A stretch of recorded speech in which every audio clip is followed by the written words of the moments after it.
ಶಾಪದಲ್ಲಿ ಮುಳುಗಿದೆ, ಪಾಪದಲ್ಲಿ ಮುಳುಗಿದೆ. ಎಲ್ಲರೇ ತಿಳ್ಕೊಳ್ಳಿ. ಒಂದೆರಡು ನಿಮಿಷ ನಾವು ಪ್ರಾರ್ಥನೆ ಮಾಡಬೇಕಾಗಿದೆ. ಕರ್ನಾಟಕ ಜಿಲ್ಲೆಗಾಗಿ ಪ್ರಾರ್ಥನೆ ಮಾಡಬೇಕು. ಇನ್ನೊಂದು ಕೊಡಿ, ಎಲ್ಲರಿಗೂ ಒಂದೊಂದು ಕೊಡಿ. ನೀವೊಂದು ಮುಂಜಾನೆ ಇಟ್ಕೊಳ್ಳಿ. ಕರ್ನಾಟಕ ಜಿಲ್ಲೆಗೋಸ್ಕರ ನಾವು ಪ್ರಾರ್ಥನೆ ಮಾಡಬೇಕು. ಕರ್ನಾಟಕ ರಾಜ್ಯಕ್ಕೋಸ್ಕರ, ನಮ್ಮ ತುಮಕೂರು ಜಿಲ್ಲೆಗೋಸ್ಕರ ಪ್ರತಿಯೊಬ್ಬರು. ಇದರಲ್ಲಿ ಎಷ್ಟು ಇಲ್ಲ ಮುಂದೆ ನಿಂತ್ಕೊಳ್ಳಿ. 3 ಜನ ಎಲ್ಲ ಕೊಟ್ಟು ನಿಂತ್ಕೊಳ್ಳಿ. ಎಷ್ಟು ಕರ್ನಾಟಕ ನಮ್ಮ ರಾಜ್ಯ ಯಾವುದು ತೋರಿಸ್ರಿ. ಹಿಂಗೆ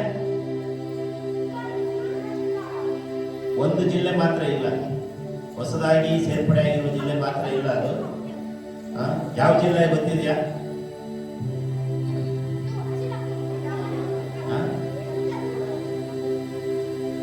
ವಿಜಯನಗರ ಜಿಲ್ಲೆ ಮಾತ್ರ ಇಲ್ಲ. ಬಳ್ಳಾರಿ ಜಿಲ್ಲೆಯಿಂದ ಹೊಸ ಜಿಲ್ಲೆಯಾಗಿ ಹಿಂಗೆ ತೋರಿಸ್ರಿ. ವಿಡಿಯೋ ಮುಂದೆ ತೋರಿಸ್ರಿ. 3 ಜನ ತೋರಿಸ್ರಿ. ಇದರಲ್ಲಿ ನಮ್ಮ ಕರ್ನಾಟಕ ರಾಜ್ಯದ ಮ್ಯಾಪ್ ಇದೆ. ಎಲ್ಲರ ಕೈಲಿದೆಯಾ? ಎಲ್ಲರ ಮೇಲೆ ಎತ್ತಿರಿ. ಓಕೆ. ಈ ಕರ್ನಾಟಕ ರಾಜ್ಯಕ್ಕೋಸ್ಕರ ನಾವು ಪ್ರಾರ್ಥನೆ ಮಾಡಬೇಕು. ಅಲ್ಲದೆಯಾ? ಇದರ ಮೇಲೆ ಕೈಯನ್ನು ಇಟ್ಕೊಳ್ಳಿ. ಈ ಎಡಗೈಯಲ್ಲಿ ಕವರ್ ಇಟ್ಕೊಳ್ಳಿ. ಹಿಂಗೆ ಇದರ ಮೇಲೆ ಕೈ ಹಿಂಗಿಡ್ಬೇಕು. ಹಿಂಗಿಟ್ಟು ಪ್ರಾರ್ಥನೆ ಮಾಡಬೇಕು. ದೇವರೇ, ಈ ಕರ್ನಾಟಕ ರಾಜ್ಯವನ್ನು ಆಶೀರ್ವದಿಸು. ಇದರಲ್ಲಿ ಕೊಡಲ್ಪಟ್ಟಿರುವ ಎಲ್ಲ ಜಿಲ್ಲೆಗಳು, ಹೊಸದಾಗಿ ಸೇರ್ಪಡೆ ಆಗಿರುವ ಜಿಲ್ಲೆಗಳು ಮತ್ತು ಮುಂದೆ ಸೇರ್ಪಡೆ ಆಗುವಂತ ಜಿಲ್ಲೆಗಳು, ಯಾವಾಗ ತಾಲೂಕು ಆಗುತ್ತೋ, ಯಾವಾಗ ಜಿಲ್ಲೆ ಆಗ್ತದೋ ಅಂತ ನಮಗೆ ಗೊತ್ತಿಲ್ಲ. ಅಲ್ಲಲ್ಲಿಯ ಈ ಕರ್ನಾಟಕ ರಾಜ್ಯಕ್ಕೋಸ್ಕರ ನಾವು ಪ್ರಾರ್ಥನೆ ಮಾಡುವಾಗ ದೇವರು ನಮ್ಮನ್ನ ಅದ್ಭುತವಾಗಿ ನಡೆಸ್ತಾನೆ. ಎಲ್ಲರ ಕಣ್ಣನ್ನು ಮುಚ್ಚಿ ಈ ಕರ್ನಾಟಕದ ಬೇಪಲ ಮೇಲೆ ಕೈ ಇಟ್ಟು ನಾವು ಪ್ರಾರ್ಥಿಸೋಣ. ಯೇಸುವೇ, ನಿನಗೆ ಸ್ತೋತ್ರವಾಗಲಿ. ಕರ್ನಾಟಕವು ಯೇಸುವಿಗೆ ಸ್ವಂತವಾಗಲಿ. ಕರ್ತನೆ, ಈ ಕರ್ತನ ಮೇಪಲ್ಲಿ ಕೊಡಲ್ಪಟ್ಟಿರುವ ಒಂದೊಂದು ಜಿಲ್ಲೆಗಳು, ಒಂದೊಂದು ತಾಲೂಕುಗಳು, ಒಂದೊಂದು ಗ್ರಾಮಗಳು, ಒಂದೊಂದು ಹೋಬಳಿಗಳು ಯೇಸುವಿಗೆ ಸ್ವಂತವಾಗಲಿ. ಕರ್ತನೆ, ಯೇಸುವೇ ದೇವರು, ಯೇಸುವೇ ದೇವರೆಂಬುದಾಗಿ ಒಳಗಡೆ ಯೇಸುವಿನ ಧ್ವಜವು ಬೀದಿ ಬೀದಿಗಳಲ್ಲಿ, ಮೂಳೆಗೂ, ಜಿಲ್ಲೆಗೂ, ರಾಜ್ಯಗೂ, ತಾಲೂಕು, ಪಟ್ಟಣವು ಯೇಸುವಿನ ನಾಮವು ಹರಡಲಿ. ಯೇಸುವಿನ ನಾಮ ಪ್ರಚಾರವಾಗಲಿ. ಯೇಸುವೇ ದೇವರೆಂಬುದಾಗಿ ಅರಿಕೆ ಒಬ್ಬೊಬ್ಬರು ಮಾಡಬೇಕು. ಕರ್ತನೆ, ಕರ್ನಾಟಕ ರಾಜ್ಯಕ್ಕೆ ಸಮಾಧಾನ, ಕರ್ನಾಟಕ ರಾಜ್ಯಕ್ಕೆ ನೆಮ್ಮದಿ, ಕರ್ನಾಟಕ ರಾಜ್ಯದಲ್ಲಿ ಪರಿಶುದ್ಧತೆ ಉಂಟಾಗಲಿ. ಕರ್ತನೆ, ಎಲ್ಲ ಪಾಪಗಳು, ಎಲ್ಲ ಶಾಪಗಳು, ಎಲ್ಲ ರೋಗಗಳು, ಎಲ್ಲ ಮಾನವಂತರ ಶಕ್ತಿಗಳು, ಎಲ್ಲ ರೋಗಗಳು ಈ ಕರ್ನಾಟಕ ರಾಜ್ಯವನ್ನು ಬಿಟ್ಟು ತೊಲಗಲೇ. ಯೇಸುವಿನ ನಾಮದಲ್ಲಿ ಕಷ್ಟವೇ, ಸಮಸ್ಯೆಯೇ, ರೋಗವೇ, ಸಾಲವೇ, ವ್ಯಭಿಚಾರ, ಸಂಗತಿಯೇ, ಪಾಪವೇ ನಮ್ಮ ರಾಜ್ಯವನ್ನು ಬಿಟ್ಟು ತೊಲಗಿ ಹೋಗಿ. ಯೇಸುವಿನ ನಾಮದಲ್ಲಿ ಕರ್ನಾಟಕ ರಾಜ್ಯವನ್ನು ಆಶೀರ್ವದಿಸು. ಕರ್ನಾಟಕವನ್ನು ಆಶೀರ್ವಾದ ಮಾಡು. ಒಂದೊಂದು ಜಿಲ್ಲೆಗಳನ್ನು ಆಶೀರ್ವದಿಸು. ಯೇಸುವಿನ ಹೆಸರಿನಲ್ಲಿ ಬೇಡಿಕೊಳ್ಳುತ್ತೇನೆ ತಂದೆ. ದಯಮಾಡಿ ಎಲ್ಲರೂ ಕೂತ್ಕೊಳ್ಳಿ. ಮುಂದಿನ ಸಮಯ ಸಾಕ್ಷಿಯ ಸಮಯ. ದೇವರು ನಿಮ್ಮ ಜೀವನದಲ್ಲಿ ಕಳೆದ ವಾರದಲ್ಲಿ ಏನಾದರೂ ಅದ್ಭುತ ಕಾರ್ಯಗಳನ್ನ ಮಾಡಿರುವುದಾದ್ರೆ ಅದನ್ನು ನಿಮಗೆ ಸಾಕ್ಷ್ಯ ಕೇಳಬೇಕಾಗಿ ತಮ್ಮಲ್ಲಿ ಕೇಳಿಕೊಳ್ತೇನೆ. ಕಳೆದ ವಾರ ನಮ್ಮ ಬಾಬುಗೆ ತುಂಬ ನೆಮ್ಮದಿಯಾಗಿತ್ತು. ಮೊನ್ನೆ ಜ್ವರನೂ ಬಂದಿತ್ತು. ಹಾಸ್ಪಿಟ್ಲಿಗೆ ಕರ್ಕೊಂಡು ಹೋಗೋಣ ಅಂದ್ಕೊಂಡ್ವಿ. ಟಾನಿಕ್ ಎಲ್ಲ ಹಾಕಿದ್ವಿ. ಜ್ವರ ಮತ್ತು ನೆಗಡಿ ತುಂಬ ಕಮ್ಮಿ ಆಗಿದೆ. ದೇವರು ಒಳ್ಳೆ ಆರೋಗ್ಯ ಕೊಟ್ಟು ಈಗಿನ ಆಲಯಕ್ಕೆ ಬರುತ್ತೆ.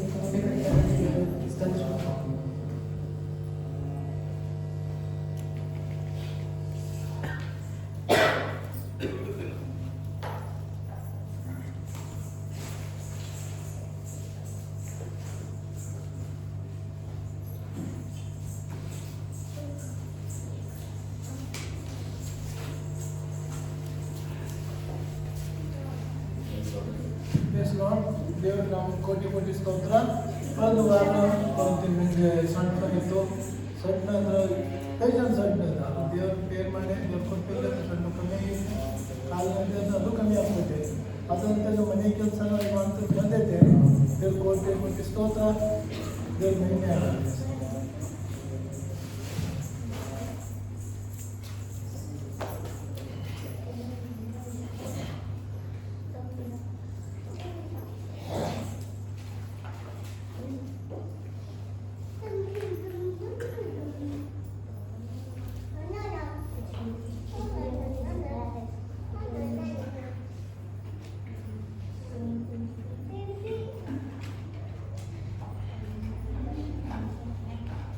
ಅಂಜನಪ್ಪ ಅವರೇ, ನಿಮ್ಮ ಸಾಕ್ಷಿಯಲ್ಲಿಲ್ಲ?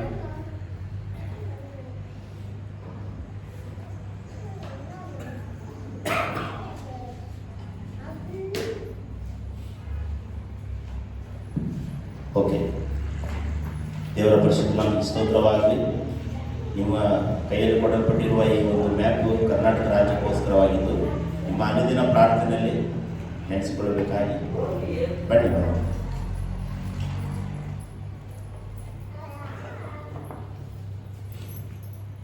ದೇವರ ನಾಮಕ್ಕೆ ಸ್ತೋತ್ರ ಆಗಲಿ.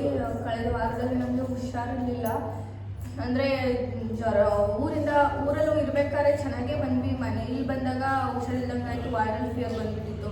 ಹೋಗಿ ಇಂಜೆಕ್ಷನ್ ಹಾಕಿಸ್ಕೊಂಬಂದೆ, ಆದ್ರೂ ಕಡಿಮೆ ಆಗಿಲ್ಲ. 2 ಸತಿ ಹೋಗಿ ಇಂಜೆಕ್ಷನ್ ಹಾಕಿಸ್ಕೊಂಬಂದೆ. ದೇವರು ನನ್ನಿಂದ ಪಾಪುಗೇನು ಜಾಸ್ತಿ ಅವನಿಗೆ ಆರೋಗ್ಯ ಕೆಡದ ರೀತಿಯಲ್ಲಿ ಅವನು ಲೈಟಾಗಿ ಜ್ವರ ಬಂದುಬಿಟ್ಟಿತ್ತು. ಬರೀ ನೈಟ್ ಫಸ್ಟ್ ಅವನಿಗೆ ಟಾನಿಕ್ ಹಾಕಿದೆ, ಅವನಿಗೆ ಜ್ವರ ಕಡಿಮೆ ಆಗೋಯ್ತು. ನನಗೇನೆ ಕಡಿಮೆ ಆಗಲಿಲ್ಲ. ಮೈಕೈನ ತುಂಬ ನೋವು, ತಲೆನೋವು ತುಂಬಾ ಆಗಿಬಿಟ್ಟಿತ್ತು. ಅವನಿಗೆ ನಮ್ಮ ಅಮ್ಮರ ಮನೆ ಹತ್ರ ಕಳಿಸಿದೆ. ನಾನು ಪ್ರೇಯರ್ ಮಾಡಿಕೊಂಡೆ, ಆದರೂ ಹುಷಾರಿಲ್ಲಂಗೆ ಆಗಿಬಿಟ್ಟಿತ್ತು. 4 ದಿವಸದಿಂದ ತಲೆನೋವು ಏನು ಮಾಡಿದರೂ ಕಡಿಮೆ ಆಗ್ತಿರಲಿಲ್ಲ. ಇವತ್ತು ಬೆಳಗ್ಗೆ ದೇವರೇ ಇಷ್ಟೊಂದು ತಲೆನೋವು ಅಂದರೆ ನನಗೇನು ಅಂದರೆ ಯೋಚನೆ ಮಾಡೋಕ್ಕೂ ಆಗ್ತಿಲ್ಲ, ಅಷ್ಟೊಂದು ತಲೆನೋವು. ಬೆಳಗ್ಗೆ ಪ್ರೇಯರ್ ಮಾಡಿಕೊಂಡು ಬಿಸಿ ಬಿಸಿ ತಲೆ ಮೇಲೆ ನೀರು ಹಾಕ್ಕೊಂಡು ತಲೆ ಸ್ನಾನ ಮಾಡ್ಕೊಂಡ್ಬಂದೆ. ದೇವರ ನಾಮಕ್ಕೆ ಸ್ತೋತ್ರ ಆಗಲಿ. ತಲೆನೋವು ಕಡಿಮೆ ಆಗೋಂಗೆ ಮಾಡಿ ಮತ್ತೆ ನಾನು ಆರೋಗ್ಯಕ್ಕೆ ದೇವರಿಗೆ ಸ್ತೋತ್ರ ಆಗಲಿ.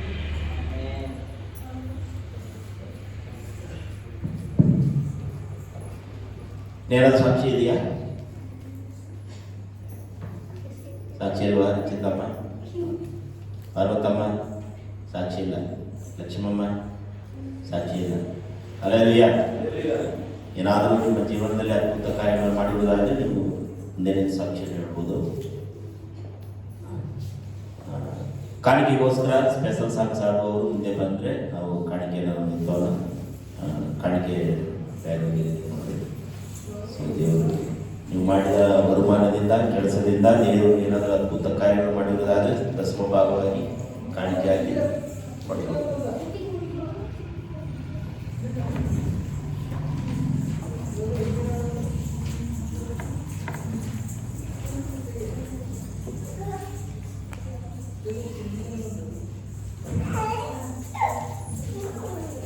ಮರಾಠಿ ಸಾಂಗ್ಸ್ ಆಡ್ರಿ, ಹಿಂದಿ ಸಾಂಗ್ಸ್.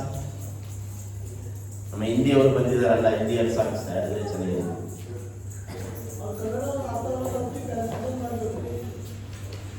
ಟ್ರಾನ್ಸ್ಲೇಟರ್ ಮಾಡ್ತೀರಾ? ಟ್ರಾನ್ಸ್ಲೇಟರ್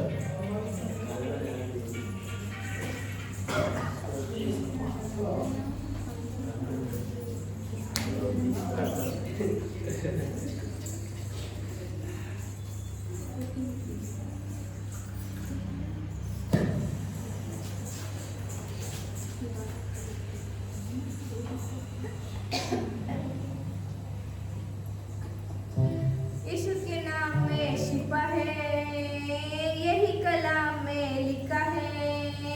यीशु के नाम में शिफा है, यही कलाम में लिखा है। यीशु के नाम में यीशु से शैतान हारा है, यीशु ने उसको मारा है, यीशु ने खून बहाया है, यीशु ने हमको बचाया है। यीशु ही सच्चा मसीहा, पढ़ के कलाम देख लो। यीशु ही सच्चा मसीहा, पढ़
ಪ್ರಕಟಣೆಗಳು ದಯಮಾಡಿ ಪ್ರತಿ ಭಾನುವಾರ 10 ಗಂಟೆಯಿಂದ 12 ಗಂಟೆವರೆಗೂ ಪ್ರಾರ್ಥನೆ ಜರುಗ್ತಾ ಇದೆ.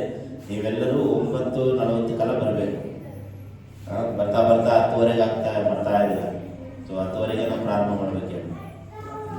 ಬೇಗ ಬಂದರೆ ಬೇಗ ಮುಗಿಸಿ ನಾವು ಹೋಗ್ಬೋದು. ನೀವು ಲೇಟಾಗಿ ಬಂದು ನಾವು ಲೇಟಾಗಿ ಮುಗಿಸಿದ್ರೆ ಬೇಗ ಬೇಸರ ಓಕೆನಾ? ದಯಮಾಡಿ ಎಲ್ಲರೂ ಕರೆಕ್ಟಾದ ಸಮಯಕ್ಕೆ ಬರಬೇಕಾಗಿ ತಮ್ಮಲ್ಲಿ ನಾನು ಕೇಳ್ಕೊಳ್ತೇನೆ. ಕಾಣಿಕೆಗೋಸ್ಕರ ನಾವು ಪ್ರಾರ್ಥನೆ ಮಾಡ್ಕೊಳ್ಳೋಣ. ಪ್ರೀತಿ ಸ್ವರೂಪನಾದ ದೇವರೇ, ಪ್ರೀತಿಯಿಂದ ಕೊಟ್ಟಿರುವ ಕಾಣಿಕೆಯನ್ನು ಆಶೀರ್ವದಿಸು, ಬಲಪಡಿಸು.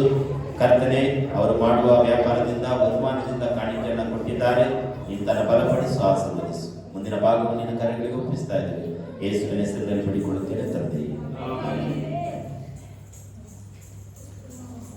ಹಿಂದಿ ಟ್ರಾನ್ಸ್ಲೇಟ್ ಬೇಕಾ?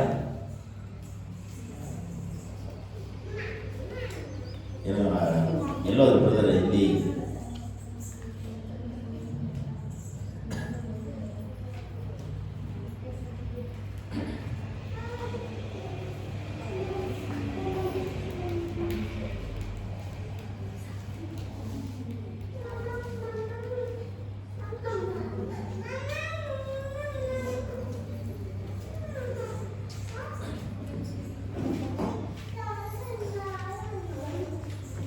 ಯೇಸು ಕ್ರಿಸ್ತನ ಹೆಸರಿನಲ್ಲಿ ನಿಮ್ಮೆಲ್ಲರಿಗೂ ನನ್ನ ಹೃದಯಪೂರ್ವಕವಾದ ವಂದನೆಗಳು.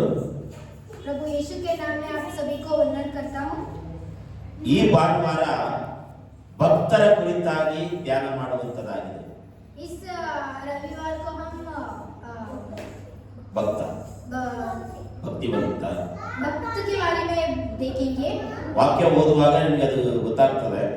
वचन पढ़े तो आपको समझ में आएगा। ಕೀರ್ತನೆಗಳು 4:3. भजन 4:3। ಕೀರ್ತನೆಗಳು 4:3. ತನ್ನ ಭಕ್ತನನ್ನು ತನಗೋಸ್ಕರ ಪ್ರತ್ಯೇಕಿಸಿಕೊಂಡಿದ್ದಾನೆಂದು ತಿಳಿದುಕೊಳ್ಳಿರಿ. ನಾನು ಆತನಿಗೆ ಮೊರೆಯಿಡುವಾಗಲೆಲ್ಲ ಆತನು ಕೇಳುತ್ತಾನೆ.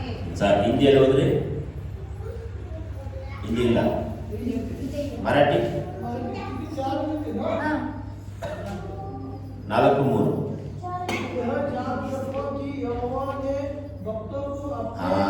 ಭಕ್ತೋं ಅಂತಿದೆಯಲ್ಲ,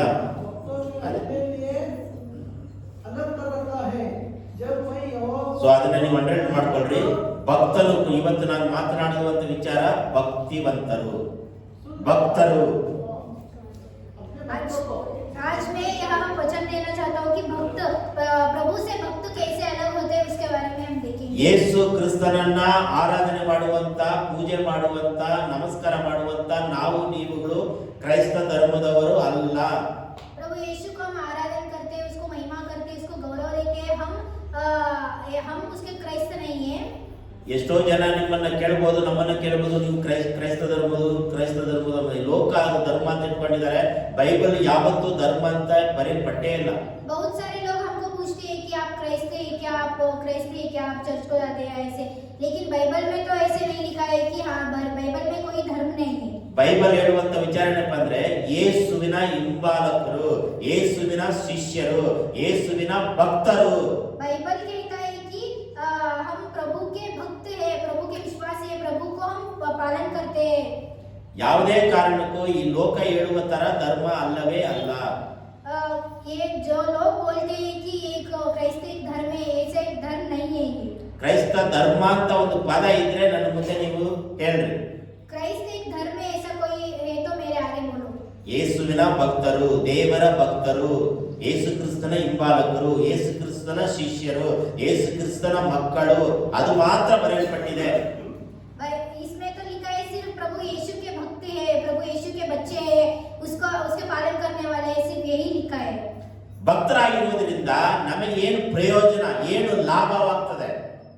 हम प्रभु के भक्त होने से हमको क्या मिलता है, उसका क्या उपयोग होता है हमें?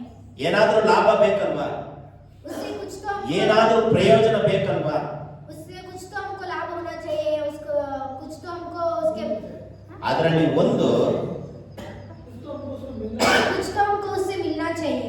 ಅದರಲ್ಲಿ ಒಂದು ಪ್ರಯೋಜನ ಏನಪ್ಪಾ ಅಂದ್ರೆ, ಯೇಸು ಕ್ರಿಸ್ತನು ತನಗೋಸ್ಕರ ನಮ್ಮನ್ನು ನಿಮ್ಮನ್ನು ಪ್ರತ್ಯೇಕಿಸಿ ಆರಿಸಿಕೊಂಡಿದ್ದಾನೆ. उसमें कहा है कि प्रभु यीशु ने हमको और बाकी लोगों में से हमको बनाया है। ಅಂದ್ರೆ ಪಾಪದಿಂದ ನಮ್ಮನ್ನ ಪ್ರತ್ಯೇಕ ಮಾಡ್ತಾನೆ, ಕಷ್ಟಗಳಿಂದ ನಮ್ಮನ್ನ ಪ್ರತ್ಯೇಕ ಮಾಡ್ತಾನೆ. मतलब पापों से हमको अलग किया है और कष्ट से हमको अलग किया है। ನಾವು ಯೇಸುವನ್ನ ನಂಬುವುದಕ್ಕೆ ಮುಂಚೆವಾಗಿ ಪಾಪಿಗಳಾಗಿದ್ದೆವು, ಕಷ್ಟದಲ್ಲಿದ್ದೆವು, ಸಮಸ್ಯೆಯಲ್ಲಿದ್ದೆವು, ದ್ರೋಹಿಗಳಾಗಿದ್ದೆವು. ಯೇಸು ತನ್ನ ರಕ್ತವನ್ನ ಸುರಿಸಿ ಪ್ರತ್ಯೇಕ ಮಾಡಿದ್ದಾನೆ. हम पहले प्रभु को स्वीकार करने से पहले हम पापों में थे, पापों से हमको अलग किया है, शापों से हमको अलग किया है, बीमारियों से हमको अलग किया है। ಈಗ ನಾನು ಒಂದು ಪ್ರಶ್ನೆ ಕೇಳ್ತೀನಿ. अब मैं आपको एक प्रश्न पूछता हूँ। ಯೇಸು ನಮ್ಮನ್ನು ನಿಮ್ಮನ್ನು ನನಗೋಸ್ಕರ ಪ್ರತ್ಯೇಕ ಮಾಡಿದಾನ ಅಥವಾ ತನಗೋಸ್ಕರ ಪ್ರತ್ಯೇಕ ಮಾಡಿದಾನ? प्रभु यीशु हमको अब हमारे लिए अलग किया है या प्रभु यीशु के लिए अलग किया है? ನನಗೆ ತನಗೆ ಎನ್ನುವಂತ ವ್ಯತ್ಯಾಸವೇನು? मेरा और हमारा और तुम्हारा इसमें क्या अलग है? ಈಗ ಉದಾಹರಣೆ ನಾನು ಹೇಳ್ತೀನಿ ನಿಮಗೆ. ಇಬ್ರು ಬನ್ನಿ ಇಲ್ಲಿ. दो आदमी यहाँ. दो बच्चे इधर आओ. ಇವರು ಯಾರು? ದೇವರು. ಎಕ್ಸಾಂಪಲ್. ಇವರು ಯಾರು? ಮನುಷ್ಯ. ಓಕೆನಾ? इसमें ऊपर खड़ा है वो भगवान है, ಭಗವಾನ್ ದೇವರು, ಇವರು ಭಕ್ತ. और ये उसका भक्त है. ಇದು ಯೇಸು ಕ್ರಿಸ್ತನು ಈತನನ್ನ ಪಾಪದಿಂದ ಶಾಪದಿಂದ ಪ್ರತ್ಯೇಕ ಮಾಡಿ ಈತನಿಗೋಸ್ಕರ ಪ್ರತ್ಯೇಕ ಮಾಡಿದ್ದಾನೆ. ಈತನಿಗಾಗಿ ಅಲ್ಲ. ಈ ಮನುಷ್ಯನಿಗಾಗಿ ದೇವರು ಯಾವತ್ತೂ ಪ್ರತ್ಯೇಕ ಮಾಡಲಿಲ್ಲ, ತನಗಾಗಿ. ಅಲ್ಲಿ ಬರೆಯಲ್ಪಟ್ಟಿದೆ ಯೇಸುವಿಗಾಗಿ, ದೇವರಿಗಾಗಿ ಇದು ಪ್ರತ್ಯೇಕ ಮಾಡಿದ್ದಾನೆ. यहाँ है कि ये प्रभु यीशु है और ये सामान्य मतलब भक्त है उसका. प्रभु यीशु ने इसको पापों से बचा के अलग किया है. वो किसी है उसके लिए अलग किया है, प्रभु के लिए हमको अलग किया है. ಈತನಾಗೆ ನಾವೆಲ್ಲರೂ ಕೂಡ ಪಾಪದಲ್ಲಿ, ಶಾಪದಲ್ಲಿ, ವೇದನೆಯಲ್ಲಿ, ಕಡಲಲ್ಲಿ ಮುಳುಗಿತಾ ಇದ್ದೆವು. इसकी तरफ हम सभी भी लोग पापों में, शापों में, कष्ट में हम गिर रहे हैं. ಆದ್ರೆ ವಾಕ್ಯ ಹೇಳ್ತದೆ ಯೇಸು ತನಗಾಗಿ, ನನಗಾಗಿ ಅಲ್ಲ, ತನಗಾಗಿ ಅಂದ್ರೆ ಯೇಸುವಿಗಾಗಿ. लेकिन वचन कहता है प्रभु यीशु उसके लिए, हमारे लिए नहीं, उसके लिए हमको अलग किया है. ಪಾಪದಲ್ಲೇ ಇರಬೇಕಂತಲ್ಲ, ಶಾಪದಲ್ಲೇ ಇರಬೇಕಾಗಿಲ್ಲ, ಎಲ್ಲದರಲ್ಲೂ ಪ್ರತ್ಯೇಕವಾಗಿರ್ಬೇಕು, ವ್ಯತ್ಯಾಸವಾಗಿರ್ಬೇಕು, ಬದಲಾವಣೆ ಆಗಿರ್ಬೇಕಂತೇಳಿ ತನಗಾಗಿ ಆಯ್ಕೆ ಮಾಡಿಕೊಂಡಿದ್ದಾರೆ. हम सिर्फ पापों में नहीं, शापों में नहीं और बीमारियों में नहीं, हम उससे अलग होना चाहिए, उससे भी अलग दिखना चाहिए. इसीलिए प्रभु यीशु हमको अलग किया है. ಈಗ ಅರ್ಥ ಆಯ್ತಾ? ನಿನಗಾಗಿ ದೇವರು ಯಾವತ್ತೂ ಪ್ರತ್ಯೇಕ ಮಾಡಿಲ್ಲ. आपके लिए प्रभु यीशु अलग नहीं किया है. ನಿನಗಾಗಿ, ನಿನ್ನ ಕುಟುಂಬಕ್ಕಾಗಿ, ನಿನ್ನ ಕೆಲಸಕ್ಕಾಗಿ ದೇವರು ಪ್ರತ್ಯೇಕ ಮಾಡಿಕೊಂಡಿಲ್ಲ. तुम्हारे लिए, तुम्हारे घर वालों के लिए, तुम्हारे कामों के लिए प्रभु यीशु अलग नहीं किया है. ಯೇಸುವಿಗಾಗಿ ಮಾತ್ರವೇ, ದೇವರಿಗಾಗಿ ಮಾತ್ರವೇ ನಮ್ಮನ್ನು ನಿಮ್ಮನ್ನು ಪ್ರತ್ಯೇಕವಾಗಿ ಆರಿಸಿಕೊಂಡಿದ್ದಾನೆ. प्रभु यीशु के लिए, उसका खुद के लिए हमको और तुमको अलग किया है. ಕೀರ್ತನೆ 34 ಓದ್ರಿ. भजन 34 ಕೀರ್ತನೆ 34. ಯೆಹೋವನ ಭಕ್ತರೇ ಆತನನ್ನು ಕೀರ್ತಿಸಿರಿ. ಯೆಹೋವನ ಭಕ್ತರೇ ದೇವರನ್ನ ಸ್ತುತಿ ಮಾಡಿರಿ. ಯೆಹೋವನ ಭಕ್ತರೇ, ಕ್ರೈಸ್ತರೇ ಎಂಬುದಾಗಿ ಬರೆಯಲ್ಪಟ್ಟಿದೆಯಾ? ಆತನ ಪರಿಶುದ್ಧ ನಾಮವನ್ನು ಕೊಂಡಾಡಿರಿ. ಸಾಕು. वचन में भी कहता है प्रभु यीशु के भक्त उसको भजन करो. ಕ್ರೈಸ್ತರೇ ಎಂಬುದಾಗಿ ಬರೆಯಲ್ಪಟ್ಟಿದೆಯಾ? उसमें क्राइस्त लोग ऐसे नहीं लिखा है. ಯೆಹೋವನ ಭಕ್ತರು, ಯೇಸು ಕ್ರಿಸ್ತನ ಭಕ್ತರೇ ದೇವರನ್ನ ಕೊಂಡಾಡಿರಿ, ದೇವರನ್ನ ಆರಾಧನೆ ಮಾಡಿರಿ ಎಂಬುದಾಗಿ ಬರೆಯಲ್ಪಟ್ಟಿದೆ. उसमें लिखा है प्रभु के भक्त, यीशु के भक्त तुम लोग प्रभु को भजन करो, उसको आराधना करो, उसको धन्यवाद करो, ऐसा लिखा है. ಈಗ ನಮ್ಮನ್ನ ಪ್ರತ್ಯೇಕ ಮಾಡಿದ್ದು ಯಾವ ಕಾರಣಕ್ಕಾಗಿ? अब हमको अलग किया है किसी लिए? ಪಾಪದಿಂದ, ಶಾಪದಿಂದ, ವೇದನೆಯಿಂದ, ರೋಗಗಳಿಂದ, ಸಂಕಷ್ಟಗಳಿಂದ ನಮ್ಮನ್ನ ದೂರ ವ್ಯತ್ಯಾಸವಾಗಿರುವುದಕ್ಕಾಗಿ ಆರಿಸಿಕೊಂಡಿದ್ದಾರೆ. पापों से, शापों से, बीमारियों से, कष्ट से हमको अलग करने के लिए दूर हमको अलग किया है. ಏನಕ್ಕಾಗಿ? किस लिए? ದೇವರನ್ನ ಸ್ತುತಿ ಮಾಡುವುದಕ್ಕಾಗಿ. प्रभु यीशु को हम धन्यवाद करने के लिए. ಇನ್ನೊಂದು ವಚನ 52:9. और एक वचन देखेंगे. ಅದೇ ಕೀರ್ತನೆ 52:9. ದೇವರೇ ನಿನ್ನ ಉಪಕಾರಕ್ಕಾಗಿ ಯಾವಾಗಲೂ ನಿನ್ನನ್ನು ಸ್ತುತಿಸುವೆನು. ನಿನ್ನ ನಾಮವು ಸರ್ವೋತ್ತಮನೆಂದು ನಿನ್ನ ಭಕ್ತನ ಮುಂದೆ ಅದನ್ನೇ ನಿರೀಕ್ಷಿಸಿಕೊಂಡಿರುವೆನು. ಅದರಲ್ಲಿ ಬಿ ಭಾಗ, ನಿನ್ನ ನಾಮವು ಸರ್ವೋತ್ತಮವೆಂದು ನಿನ್ನ ಭಕ್ತರ ಮುಂದೆ ಅದನ್ನೇ ನಿರೀಕ್ಷಿಸಿಕೊಂಡಿರುವೆನು. 52:9. ನಿನ್ನ ಉಪಕಾರಕ್ಕಾಗಿ ಯಾವಾಗಲೂ ನಿನ್ನನ್ನು ಸ್ತುತಿಸುವೆನು. ನಿನ್ನ ನಾಮವು ಸರ್ವೋತ್ತಮನೆಂದು ನಿನ್ನ ಭಕ್ತರ ಮುಂದೆ ಅದನ್ನೇ ನಿರೀಕ್ಷಿಸಿಕೊಂಡಿರುವೆನು. ಇವತ್ತು ನಾನು ಮಾತನಾಡಬೇಕಾದ ವಿಚಾರ ಯಾವುದು? ಭಕ್ತರು, ಭಕ್ತರು, ಭಕ್ತರು. ನೀವು ನಾವು ಯಾರು? ಭಕ್ತರು, ಭಕ್ತರು, ಭಕ್ತರು. आज हम देखना चाहिए कि प्रभु हम उसके भक्त हैं। भक्त के बारे में हम देखेंगे। ಹೊರಗಡೆ ಜನ ಎಲ್ಲ ನಮ್ಮನ್ನು ನೋಡಿ ಏನ್ ಅನ್ಬೇಕು ಗೊತ್ತಾ? ಇವರು ಯೇಸು ಕ್ರಿಸ್ತನ ಭಕ್ತರು, ಯೇಸು ಕ್ರಿಸ್ತನ ಭಕ್ತರು ಎಂಬುದಾಗಿ ಹೇಳ್ಬೇಕು. ಅದನ್ನ ಬಿಟ್ಬಿಟ್ಟು ಯೇಸು ಕ್ರಿಸ್ತನ ಜಗಳಗಟ್ಟಿಯರು, ಯೇಸು ಕ್ರಿಸ್ತನ ಮೋಸಗಾರರು, ಯೇಸು ಕ್ರಿಸ್ತನ ಸುಳ್ಳುಗಾರರು, ಯೇಸು ಕ್ರಿಸ್ತನ ಸಾಲಗಾರರು ಚರ್ಚ್ಗೆ ಹೋಗ್ತಾರಂತೆ, ಸಾಲ ಮಾಡ್ತಾರೆ, ಚರ್ಚ್ಗೆ ಹೋಗ್ತಾರಂತೆ, ದ್ರೋಹ ಮಾಡ್ತಾರೆ, ಚರ್ಚ್ಗೆ ಹೋಗ್ತಾರಂತೆ, ಪಾಪಿಗಳಾಗ್ತಾರೆ ಎಂಬುದಾಗಿ ಅನೇಕ ಜನ ಹೇಳುವಾಗ ಇಟ್ಕೊಳ್ಬಾರ್ದು. अब बाहर लोग कहते हैं कि हमको देख के बोलेंगे हाँ ये प्रभु का भक्त है, ऐसे बोलना चाहिए। ऐसे नहीं कि ये क्राइस्ट है, ये हमको बुराई करता है, ये दूसरों से पैसा लेता है और उसको दूसरे के बारे में बुराई बोलता है, ऐसा नहीं बोलना चाहिए। ये लोग बोलना चाहिए प्रभु के भक्त है, मतलब अच्छे है, ऐसे बोलना चाहिए। 55 ಕೀರ್ತನೆ 55 55 मेरे भक्तों को मेरे पास इकट्ठा करो, जिन्होंने बलिदान चढ़ाकर मुझसे वाचा बांधी है. ಕನ್ನಡ 55 ನನ್ನೊಡನೆ ಯಜ್ಞದ ಮೂಲಕ ಒಡಂಬಡಿಕೆಯನ್ನು ಮಾಡಿಕೊಂಡ ನನ್ನ ಭಕ್ತರನ್ನು ಅರಲೆಯ ದೇವರ ಮುಂದೆ ನೀವು ಭಕ್ತರಾಗಿ ಒಡಂಬಡಿಕೆ ಮಾಡಿಕೊಂಡಿದ್ದೀರಾ?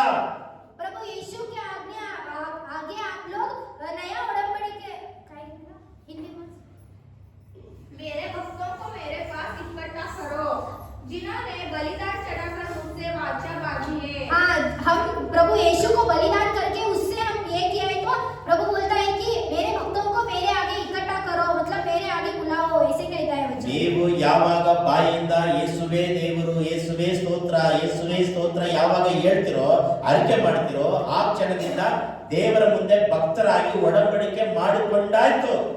जब आप बोलोगे, अपने मुंह से बोलोगे प्रभु यीशु को धन्यवाद, प्रभु यीशु को धन्यवाद, प्रभु यीशु को धन्यवाद, ऐसे आप जब बोलोगे तब आपको एक नया उड़नबड़िक मिलता है, अर्थ प्रभु है यीशु से एक संबंध मिलता है.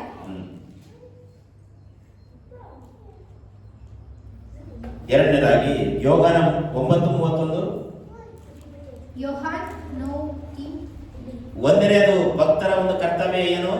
ದೇವರು ನಮ್ಮನ್ನು ನಿಮ್ಮನ್ನು ಪ್ರತ್ಯೇಕವಾಗಿ ಮಾಡ್ತಾನೆ. पहला वचन क्या है? प्रभु यीशु हमको और अलग दूसरे लोगों से अलग किया है. ಎರಡನೇದು 9:31 ಯೋಹಾನ. ಭಕ್ತರ ಪ್ರಾರ್ಥನೆಯನ್ನು ದೇವರು ಕೇಳುವುದಿಲ್ಲ.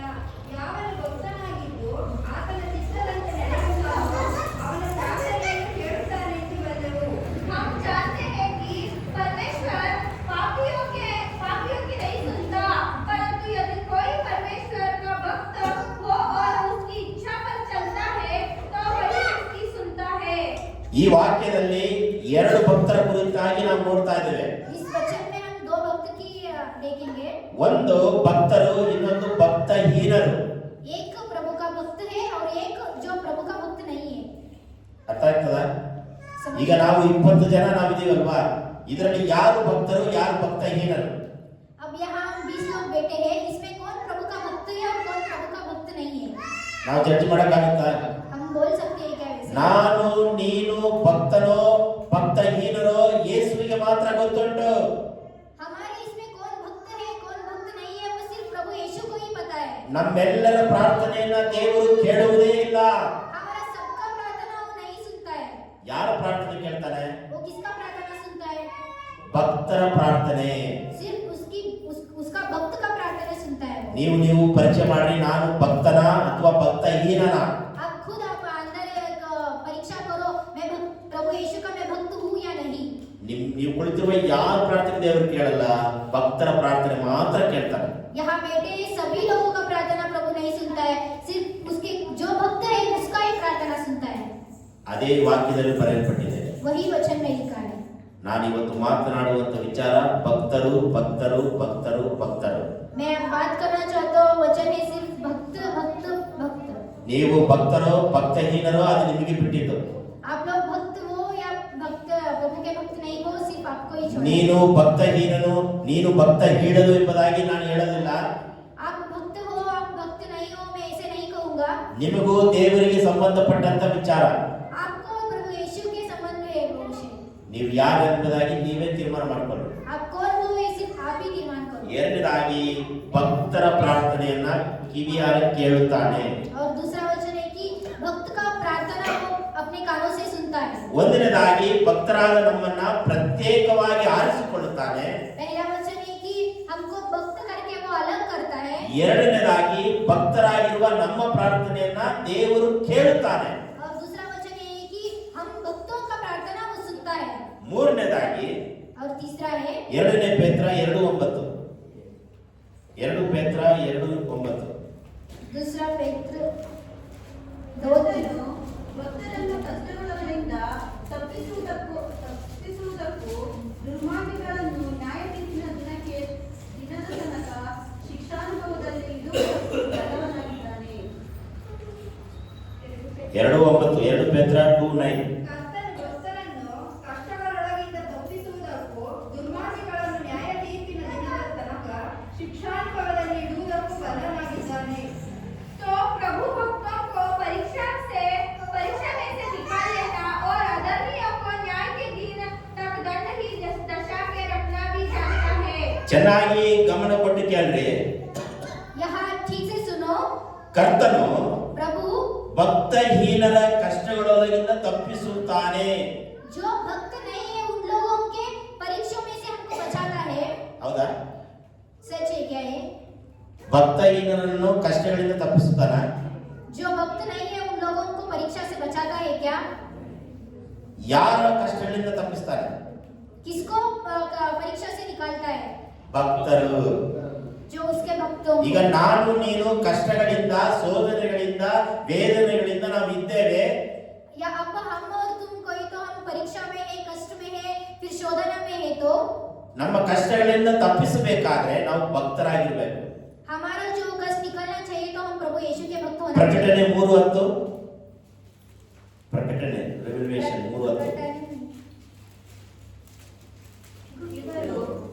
ಇವರು ದೇವರ ಮಕ್ಕಳೆಂಬುದು ಅವರು ಸೈತಾನನ ಮಕ್ಕಳೆಂಬುದು ಇದರಿಂದ ವ್ಯಕ್ತವಾಗುತ್ತದೆ. 3:10. ಪ್ರಕಟಣೆ 3:10. ನೀನು ನನ್ನ ಸಹನ ವಾಕ್ಯಗಳನ್ನು ಕಾಪಾಡಿದ್ದರಿಂದ ಭೂನಿವಾಸಿಗಳನ್ನು ಪರೀಕ್ಷಿಸುವುದಕ್ಕಾಗಿ ಲೋಕದ ಮೇಲೆಲ್ಲ ಬರುವುದಕ್ಕಿರುವ ಶೋಧನೆಯ ಸಮಯದಲ್ಲಿ ನಿನ್ನನ್ನು ತಪ್ಪಿಸಿ ಕಾಪಾಡುವರು. ಲೋಕದಲ್ಲಿ ಕಷ್ಟಗಳು ಬರ್ತದೆ, ಸಮಸ್ಯೆಗಳು ಬರ್ತದೆ. ನೀನು ವಾಕ್ಯದ ಪ್ರಕಾರ ನಡೆದುಕೊಂಡಿರುವುದಾದ್ರೆ ದೇವರು ನಿಮ್ಮನ್ನ ತಪ್ಪಿಸಿ ಕಾಪಾಡುವನು. इस वचन में कहता है कि हम पृथ्वी में है तो हमको कष्ट आता है, हमको बीमारी आता है, लेकिन प्रभु यीशु बोलता है हम उसके भक्त हैं तो हमको बचाएगा. ಅಯ್ಯೋ ನಾನು ಎಷ್ಟು ದಿನ ಕಷ್ಟಪಡಬೇಕು, ಅಯ್ಯೋ ನನಗೆ ಕಷ್ಟಗಳಿದೆ, ಶೋಧನೆಗಳಿದೆ, ವೇದನೆಗಳಿದೆ, ಕಷ್ಟ ಕಷ್ಟ ಕಷ್ಟ, ಯಾವಾಗ ಕಾಪಾಡುತ್ತಿ ದೇವರೇ?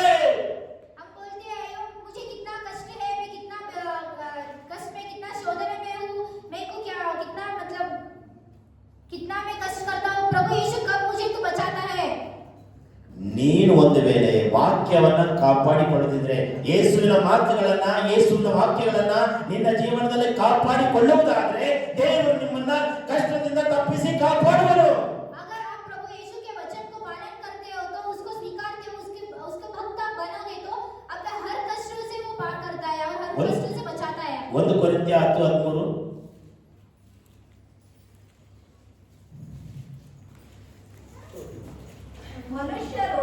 ಮನುಷ್ಯರು ಸಹಿಸಬಹುದಾದ ಶೋಧನೆಯೇ ಹೊರತು ಬೇರೆ ಯಾವುದು ನಿಮಗೆ ಸಂಭವಿಸುವುದಿಲ್ಲ.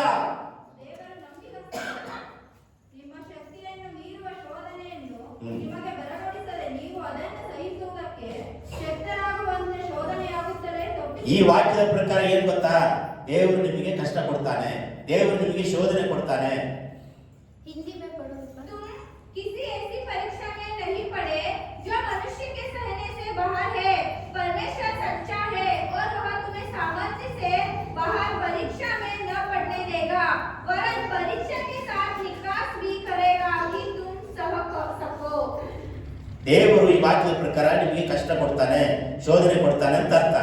प्रभु इस वचन के अनुसार है कि प्रभु आपको कष्ट देगा या आपको परीक्षा में डालेगा.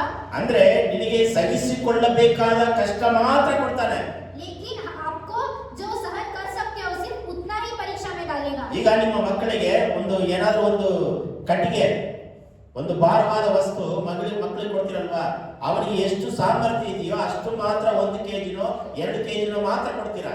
अगर आपको एक बच्चे को जो उसको उठाना होता है सिर्फ उतना ही आप देंगे, उससे ज्यादा उठाने के लिए नहीं बोलेंगे उसको.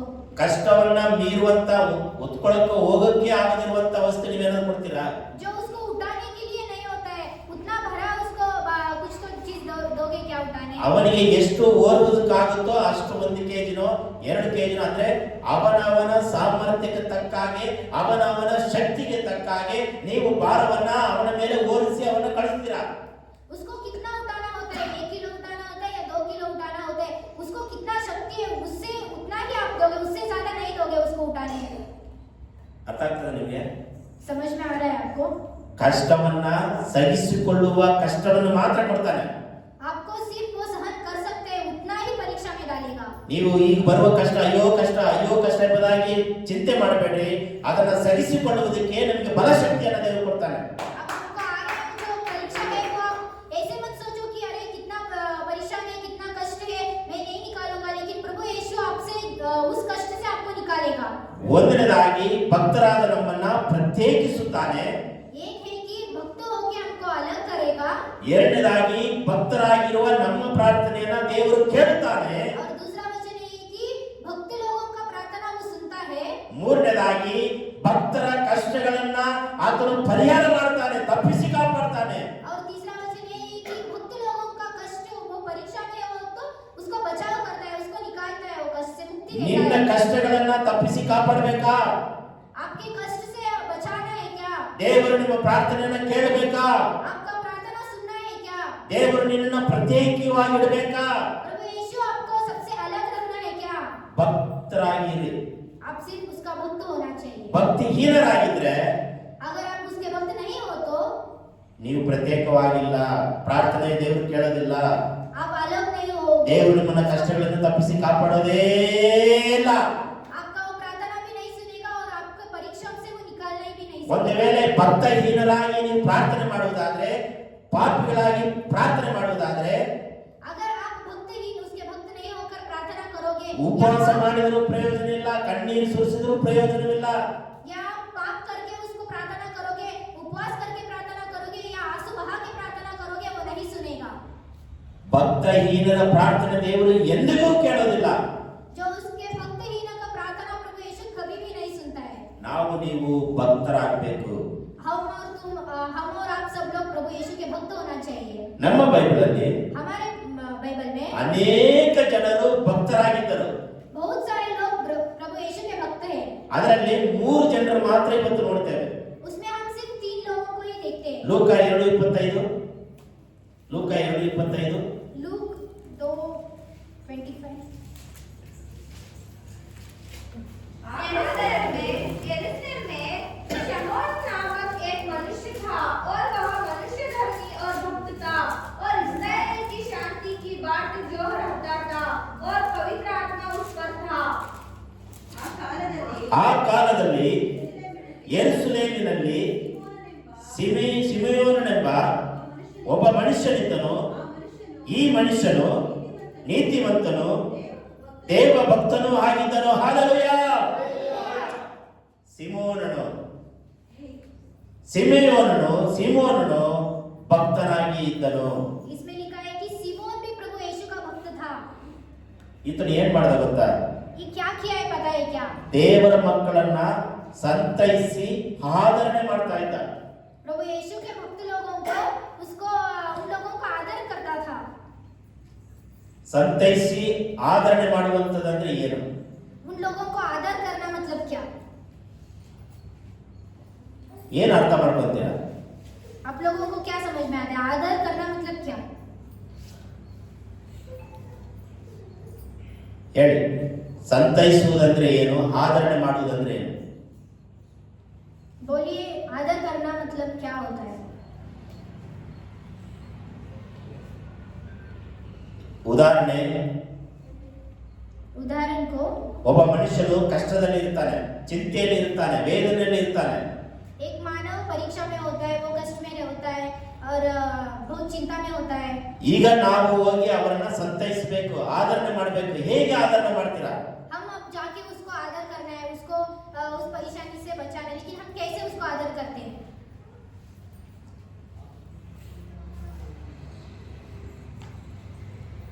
ಹೇಗೆ ಆದರಣೆ ಮಾಡ್ತೇವೆ?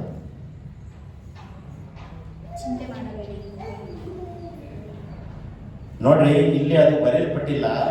ಒಬ್ಬರನ್ನ ಆದರಣೆ ಮಾಡ್ಬೇಕಂದ್ರೆ ಅವನಿಗೆ ಏನಾದ್ರು ಹಣ್ಣು ಹಂಪಳ ಏನಾದ್ರೂ ಒಂದು ತೆಗೆದುಕೊಟ್ಟು ಹೋಗಿ ಅವರನ್ನ ಸಂತೈಸಬೇಕು, ಆದರಣೆ ಮಾಡಬೇಕು. ಅಲ್ಲೇಲೂಯಾ. इसमें लिखा है कि हम अगर दूसरों को कुछ आदर करना है तो उसको कुछ खाने के लिए फल या कुछ चीज। ಇನ್ನೂ ಅರ್ಥ ಆಗ್ಬೇಕಂದ್ರೆ ಇನ್ನೂ ಹೇಳ್ತೀನಿ, ಹಾಸ್ಪಿಟಲ್ ಅಲ್ಲಿ ಪೇಷಂಟ್ ಆಗಿ ಮಲಗಿರ್ತಾರೆ. अब और भी आपको बताना चाहिए तो हम एक उदाहरण ले सकते हैं कि हॉस्पिटल में कोई एक पेशेंट सो रहा होगा। ಈಗ ನೀವು ಎಷ್ಟು ಜನ ನಿಮ್ಮ ರಿಲೇಷನ್ ಹಾಸ್ಪಿಟಲ್ ಮಲಗಿರ್ತಾರೆ, ಆಪರೇಷನ್ ಮಾಡಿಯೋ ಕೈ ಕಾಲು ಮುರ್ಕೊಂಡು ಏನೋ ಒಂದು ಮಾಡ್ಕೊಂಡು ಹೋಗಿ ಆಸ್ಪತ್ರೆಯಲ್ಲಿ ಮಲಗಿರ್ತಾರೆ. ನೀವು ಹೋಗಿ ಪೇಷಂಟ್ ಅನ್ನು ನೋಡಕ್ ಹೋಗ್ತೀರಾ? ಬರೀ ಕೈಯಿಂದ ಹೋಗ್ತೀರಾ? आपके घर वालों में से कोई एक दवाखाने में एडमिट हुआ है, उसको देखने के लिए जाओगे तो आप बिना कुछ लेके जाओगे क्या देखने? ಅಲ್ಲಿ ಹೋಗ್ಬಿಟ್ಟು ಏನಿಲ್ಲಪ್ಪ, ದೇವ್ರು ಚೆನ್ನಾಗಿ ಮಾಡ್ತಾನೆ, ದೇವ್ರು ಕಾಪಾಡ್ತಾನೆ, ಓಕೆ ಆರಾಮಾಗಿ ಎದ್ದು ಬಾ ಅಂತ ಬಂದ್ಬಿಡ್ತೀವಿ ನಾವು. वहाँ जाके सिर्फ बोलेंगे हाँ प्रभु आपको ठीक करेगा, उठ के आओगे, ऐसे थोड़ी ना बोलते हैं हम। ಏನ್ ಮಾಡ್ತೀವಿ? क्या करते हैं हम? ಬ್ರೆಡ್, ಸೇಬು, ಆಪಲ್, ಮತ್ತೇನ್ ಬಾಳೆಹಣ್ಣು, ಬಿಸ್ಕೆಟ್ ಪ್ಯಾಕೆಟ್, ಶುಗರ್ ಇದ್ದವರಿಗೆ ಶುಗರ್ಲೆಸ್ ಬಿಸ್ಕೆಟ್, ಎಲ್ಲಾ ಬಿಸ್ಕೆಟ್ ಬಂದ್ಬಿಟ್ಟಾವ ಈಗ. हम साथ में उसको कुछ खाने के लिए थोड़े फल लेके ಒಂದು ಬ್ಯಾಗ್ ತಗೊಂಡೋಗಿ ಇಟ್ಬಿಟ್ಟು ನಾವೇನ್ ಮಾಡ್ತೀವಿ? ನಾವೇ ಇಟ್ಬಿಟ್ಟು ನಾವೇ ತಿಂದು ನಾವೇ ಇದು ಮಾಡಿ ಬಂದ್ಬಿಡ್ತೀವಿ. ಅಲ್ಲೇಲೂಯಾ. ಅವರು ನೋಡ್ರಿ, ನೀವು ತೆಗೆದುಕೊಂಡು ಹೋಗಿರುವಂತದ್ದು ಅವ್ರು ತಿಂತಾರಂತ ನಿಮ್ಗೆ ಗೊತ್ತಾ? ನಿಮಗೆ ಏನೋ ಒಂದು ಎರಡು ತಿನ್ಬೋದು ಅಷ್ಟೇ. आप जो चीज लेके जाओगे वो पेशेंट पूरा नहीं खाएगा वो। ಅರ್ಥ ಆಗ್ತದೆ ನಿಮ್ಗೆ? ಈಗ ಅರ್ಥ ಆಯ್ತಾ? ಒಬ್ಬ ವ್ಯಕ್ತಿಯನ್ನು ನಾವು ಸಂತೈಸುವಾಗ, ಆದರಣೆ ಮಾಡುವಾಗ ನಮ್ಮಲ್ಲಿರುವಂತದ್ದು ದೊಡ್ಡದೇನು ಕೊಡ್ಲಿಲ್ಲ ಅಂದ್ರೂ ಸಣ್ಣದಾದ ಒಂದು ಏನಾದ್ರು ಒಂದು ಹಣ್ಣು ಹಂಪಳ ಕೊಟ್ಟು ಆದರಣೆ ಮಾಡಿ ಸಂತೈಸಿ ಬರ್ಬೇಕು. हमारे अगर कोई किसी को हमें से मदद करना है तो हमारे पास जो कुछ बड़ा है वो नहीं, जो छोटा है कुछ खाने के लिए कुछ थोड़ा चीज देके हम उसको आदर करना चाहिए। ಇದು ನಾವು ನೀವು ಮಾಡಿದ್ರೆ ನಾವು ಭಕ್ತರು. अगर हम ऐसे करें तो हम प्रभु के भक्त हैं। ಈಗ ನಮ್ಮಲ್ಲಿ 10 ಫ್ಯಾಮಿಲಿ ಇದ್ದಾರೆ. 10 ಕುಟುಂಬದಲ್ಲಿ ಒಂದು ಕುಟುಂಬ ಏನಾದ್ರು ಪೇಷಂಟ್ ಆಗಿ ಮನೆಯಲ್ಲಿ ಮಕ್ಕೊಂಡಿರುವುದಾದ್ರೆ ನಾವೆಲ್ಲ ಹೋಗಿ ಸಂತೈಸಿ ಬರ್ಬೇಕು, ಆದರಣೆ ಮಾಡಿ ಬರ್ಬೇಕಂತ ಹೇಳಿದ್ರೆ ನಾವೆಲ್ಲರೂ ಒಳ್ಳೆಯ ಭಕ್ತರು. हमारे यहाँ एक 10 फैमिली कुटुंब है तो अगर कोई किसी को बीमारी हो तो हम देखने के लिए जाते हैं, तब हम उसको कुछ देखने के लिए कुछ खाने का फल या ऐसे कुछ लेके गए तो हम प्रभु के भक्त हैं। ನಮ್ಮಲ್ಲಿ ಅವರಿಗೆ ದುಡ್ಡು ಕೊಡಕ್ ಆಗ್ಲಿಲ್ಲ ಅಂದ್ರು ಒಂದು ಎಳ್ನೀರಾದ್ರೂ ತಗೊಂಡೋಗಿ ಕೊಡ್ಬೋದು. हमारे पास पैसा नहीं, उसको देने के लिए पैसा नहीं है तो ಒಂದು नारियल ब्रेड का पानी तो लेके दे सकते हैं। ಬ್ರೆಡ್ ಪಾಕೆಟ್ ಆದ್ರೂ ತಗೊಂಡೋಗಿ ಕೊಡ್ಬೋದು. एक खाने का ब्रेड का पैकेट लेके भी हम दे सकते हैं। ಬ್ರೆಡ್ ಯಾಕೆ ತಿಂತಾರೆ ಗೊತ್ತಾ? ಹಾಸ್ಪಿಟಲ್ ಯಾಕೆ ಕೊಡ್ತಾರೆ ಗೊತ್ತಾ? हॉस्पिटल में ब्रेड क्यों खाते हैं पता है क्या? ಯಾಕೆ ಕೊಡ್ತಾರೆ ಗೊತ್ತಾ? पता है क्या? ಅವರು ಜ್ವರದಿಂದ ಕಾಯಿಲೆಯಿಂದ ಅಲ್ಲೆಲ್ಲ ನೋವಾಗಿರುತ್ತೆ. ಏನೇ ಚಿಕನ್ ಮಟನ್ ತಿನ್ನಕ್ಕಾಗಲ್ಲ. ಚಿಕನ್ ಮಟನ್ ಆಸೆ ಪಡ್ತಾರೆ, ಅದು ತಿನ್ನಕ್ಕಾಗಲ್ಲ. ಅದಕ್ಕೆ ಬ್ರೆಡ್ ಮೃದುವಾಗಿರುತ್ತೆ, ಅದಕ್ಕೆ ಹಾಲಲ್ಲಿ ಒತ್ತಿ ಮತ್ತೆ ತಿನ್ಬಿಡ್ತಾರೆ. ताकि उन लोगों को बीमारी आया होता है, बुखार होता है तो हम तेज का खाना कुछ नहीं खा सकते। ಅದಕ್ಕೆ ಬ್ರೆಡ್ ತಗೊಂಡು ಕೊಡ್ತಾರೆ. ब्रेड खाए तो उसको थोड़ा ठीक होता है, इसीलिए हम ನೀವು bread ಯಾವುದೇ ಹಾಸ್ಪಿಟಲ್ ಹೋಗ್ರಿ, ಫಸ್ಟ್ ಬೆಳಿಗ್ಗೆ ಒಂದು ಬ್ರೆಡ್, ಮಧ್ಯಾಹ್ನ ಒಂದು ಬ್ರೆಡ್, ಸಾಯಂಕಾಲ ಒಂದು ಬ್ರೆಡ್. आप कौन से भी हॉस्पिटल में जाओ, एडमिट हुए पेशेंट को सुबह एक ब्रेड, दोपहर को एक ब्रेड, शाम को एक ब्रेड। ಯಾಕೆ ಕೊಡ್ತಾರೆ? ಅಲ್ಲೂ ಸ್ಟ್ರಾಂಗ್ ಆಗಿರಲ್ಲ, ಅಲ್ಲೂ ಗಡ ಗಡ ಗಡ ಗಡ ನಡುತ್ತಾ ಇರ್ತದೆ. क्योंकि दूसरा खाना हम ठीक से नहीं खा पाएंगे, इसीलिए वो ब्रेड देते हैं। ನಾವು ಅದನ್ನ ಹೋಗಿ ಇವನು ಈ ಭಕ್ತ ಯಾರು? ಸಿಮೋನನು ಭಕ್ತನಾಗಿರುವುದರಿಂದ, ಅವನು ಯೇಸು ಕ್ರಿಸ್ತನ ಭಕ್ತನಾಗಿರುವುದರಿಂದ ಹೋಗಿ ಯಹೂದಿಯ ಜನರನ್ನ ಹೋಗಿ ಹಾರೈಸಿ ಸಂತೈಸುತ್ತಾ ಇದ್ದನು. इसमें लिखा है कि सीमोन प्रभु का भक्त है, इसीलिए वो यहूदिया को जाके वहाँ जो लोग हैं उन लोगों को आदर करता है, उन लोगों को वो संभालता है। ಈ ಸಿಮೋನ್ ಅಂತಿದೆಯಲ್ಲ, ಆ ಜಾಗದಲ್ಲಿ ನನ್ನ ನಿನ್ನ ಹೆಸರು ಇರಬೇಕು. यहाँ सीमोन लिखा है, वहाँ इसके जगह इसके बदले में हमारा और आपका नाम होना चाहिए। ಮಂಜನ್ನ, ಇಸ್ರಾಯೇಲ್ ಜನರನ್ನ, ದೇವರ ಮಕ್ಕಳನ್ನ ಹೋಗಿ ಸಂತೈಸಿ ಆದರಣೆ ಮಾಡಿ ಬರ್ತಾ ಇದ್ದರು ಎಂದು ದೇವರು ಹೇಳಬೇಕು. मंजन वो यहाँ मंजन है कि वो इस्राएल लोगों में जाके उन लोगों को आदर किया है, उन लोगों को वो देखा है, संभाला है, ऐसे वो लिखना चाहिए। ಸಂಜಯ್ ಅವರು ಹೋಗಿ ಇಸ್ರಾಯೇಲ್ ಮಕ್ಕಳನ್ನ ಹೋಗಿ ಸಂತೈಸಿ ಆದರಣೆ ಮಾಡಿ ಬರ್ತಾ ಇದ್ದಾರೆ ಎಂಬುದಾಗಿ ದೇವರು ನಮ್ಮ ಕುರಿತಾಗಿ ಸಾಕ್ಷಿ ಹೇಳಬೇಕು. संजय वगैरह जाके वहाँ इस्राएल लोगों में जाके उन लोगों को आदर किया है, उन लोगों को देखा है, ऐसे प्रभु यीशु के वचन में साक्षी होना चाहिए। ಅದೇ ತರ ಈ ಕಡೆ ಲಕ್ಷ್ಮಮ್ಮ, ಈ ಕಡೆ ಚೈತ್ರ ಅವರು, ಈ ಕಡೆ ರಕ್ಷಿತಾ ಅವರು, ಈ ಕಡೆ ಮೇಘ ಅವರು, ಈ ನಿಮ್ಮ ಹೆಸರುಗಳನ್ನು ನೀವು ಹಾಕಿಕೊಂಡು ನೀವು ಅರಿಕೆ ಮಾಡಬೇಕು. यहाँ जो बेटे हैं लक्ष्मण, रक्षिता, ये सबका भी नाम उसमें होना चाहिए। ನಾವು ನೀವು ಭಕ್ತರಾಗಿರುವುದರಿಂದ ಆದರಣೆ ಸಂತೈಸಿ ಬರಬೇಕು. हम और आप प्रभु यीशु के भक्त हैं, इसीलिए हम दूसरों को आदरण करना चाहिए। ನಮ್ಮ ನಿಮ್ಮ ಹೆಸರು ಅಲ್ಲಿ ಬರೆಯಲು ಬರಬೇಕು. हमारा और आपका नाम उसमें लिखना चाहिए। ಎರಡನೇದಾಗಿ ಅಪೊಸ್ತಲ ಕೃತ್ಯ 10:2.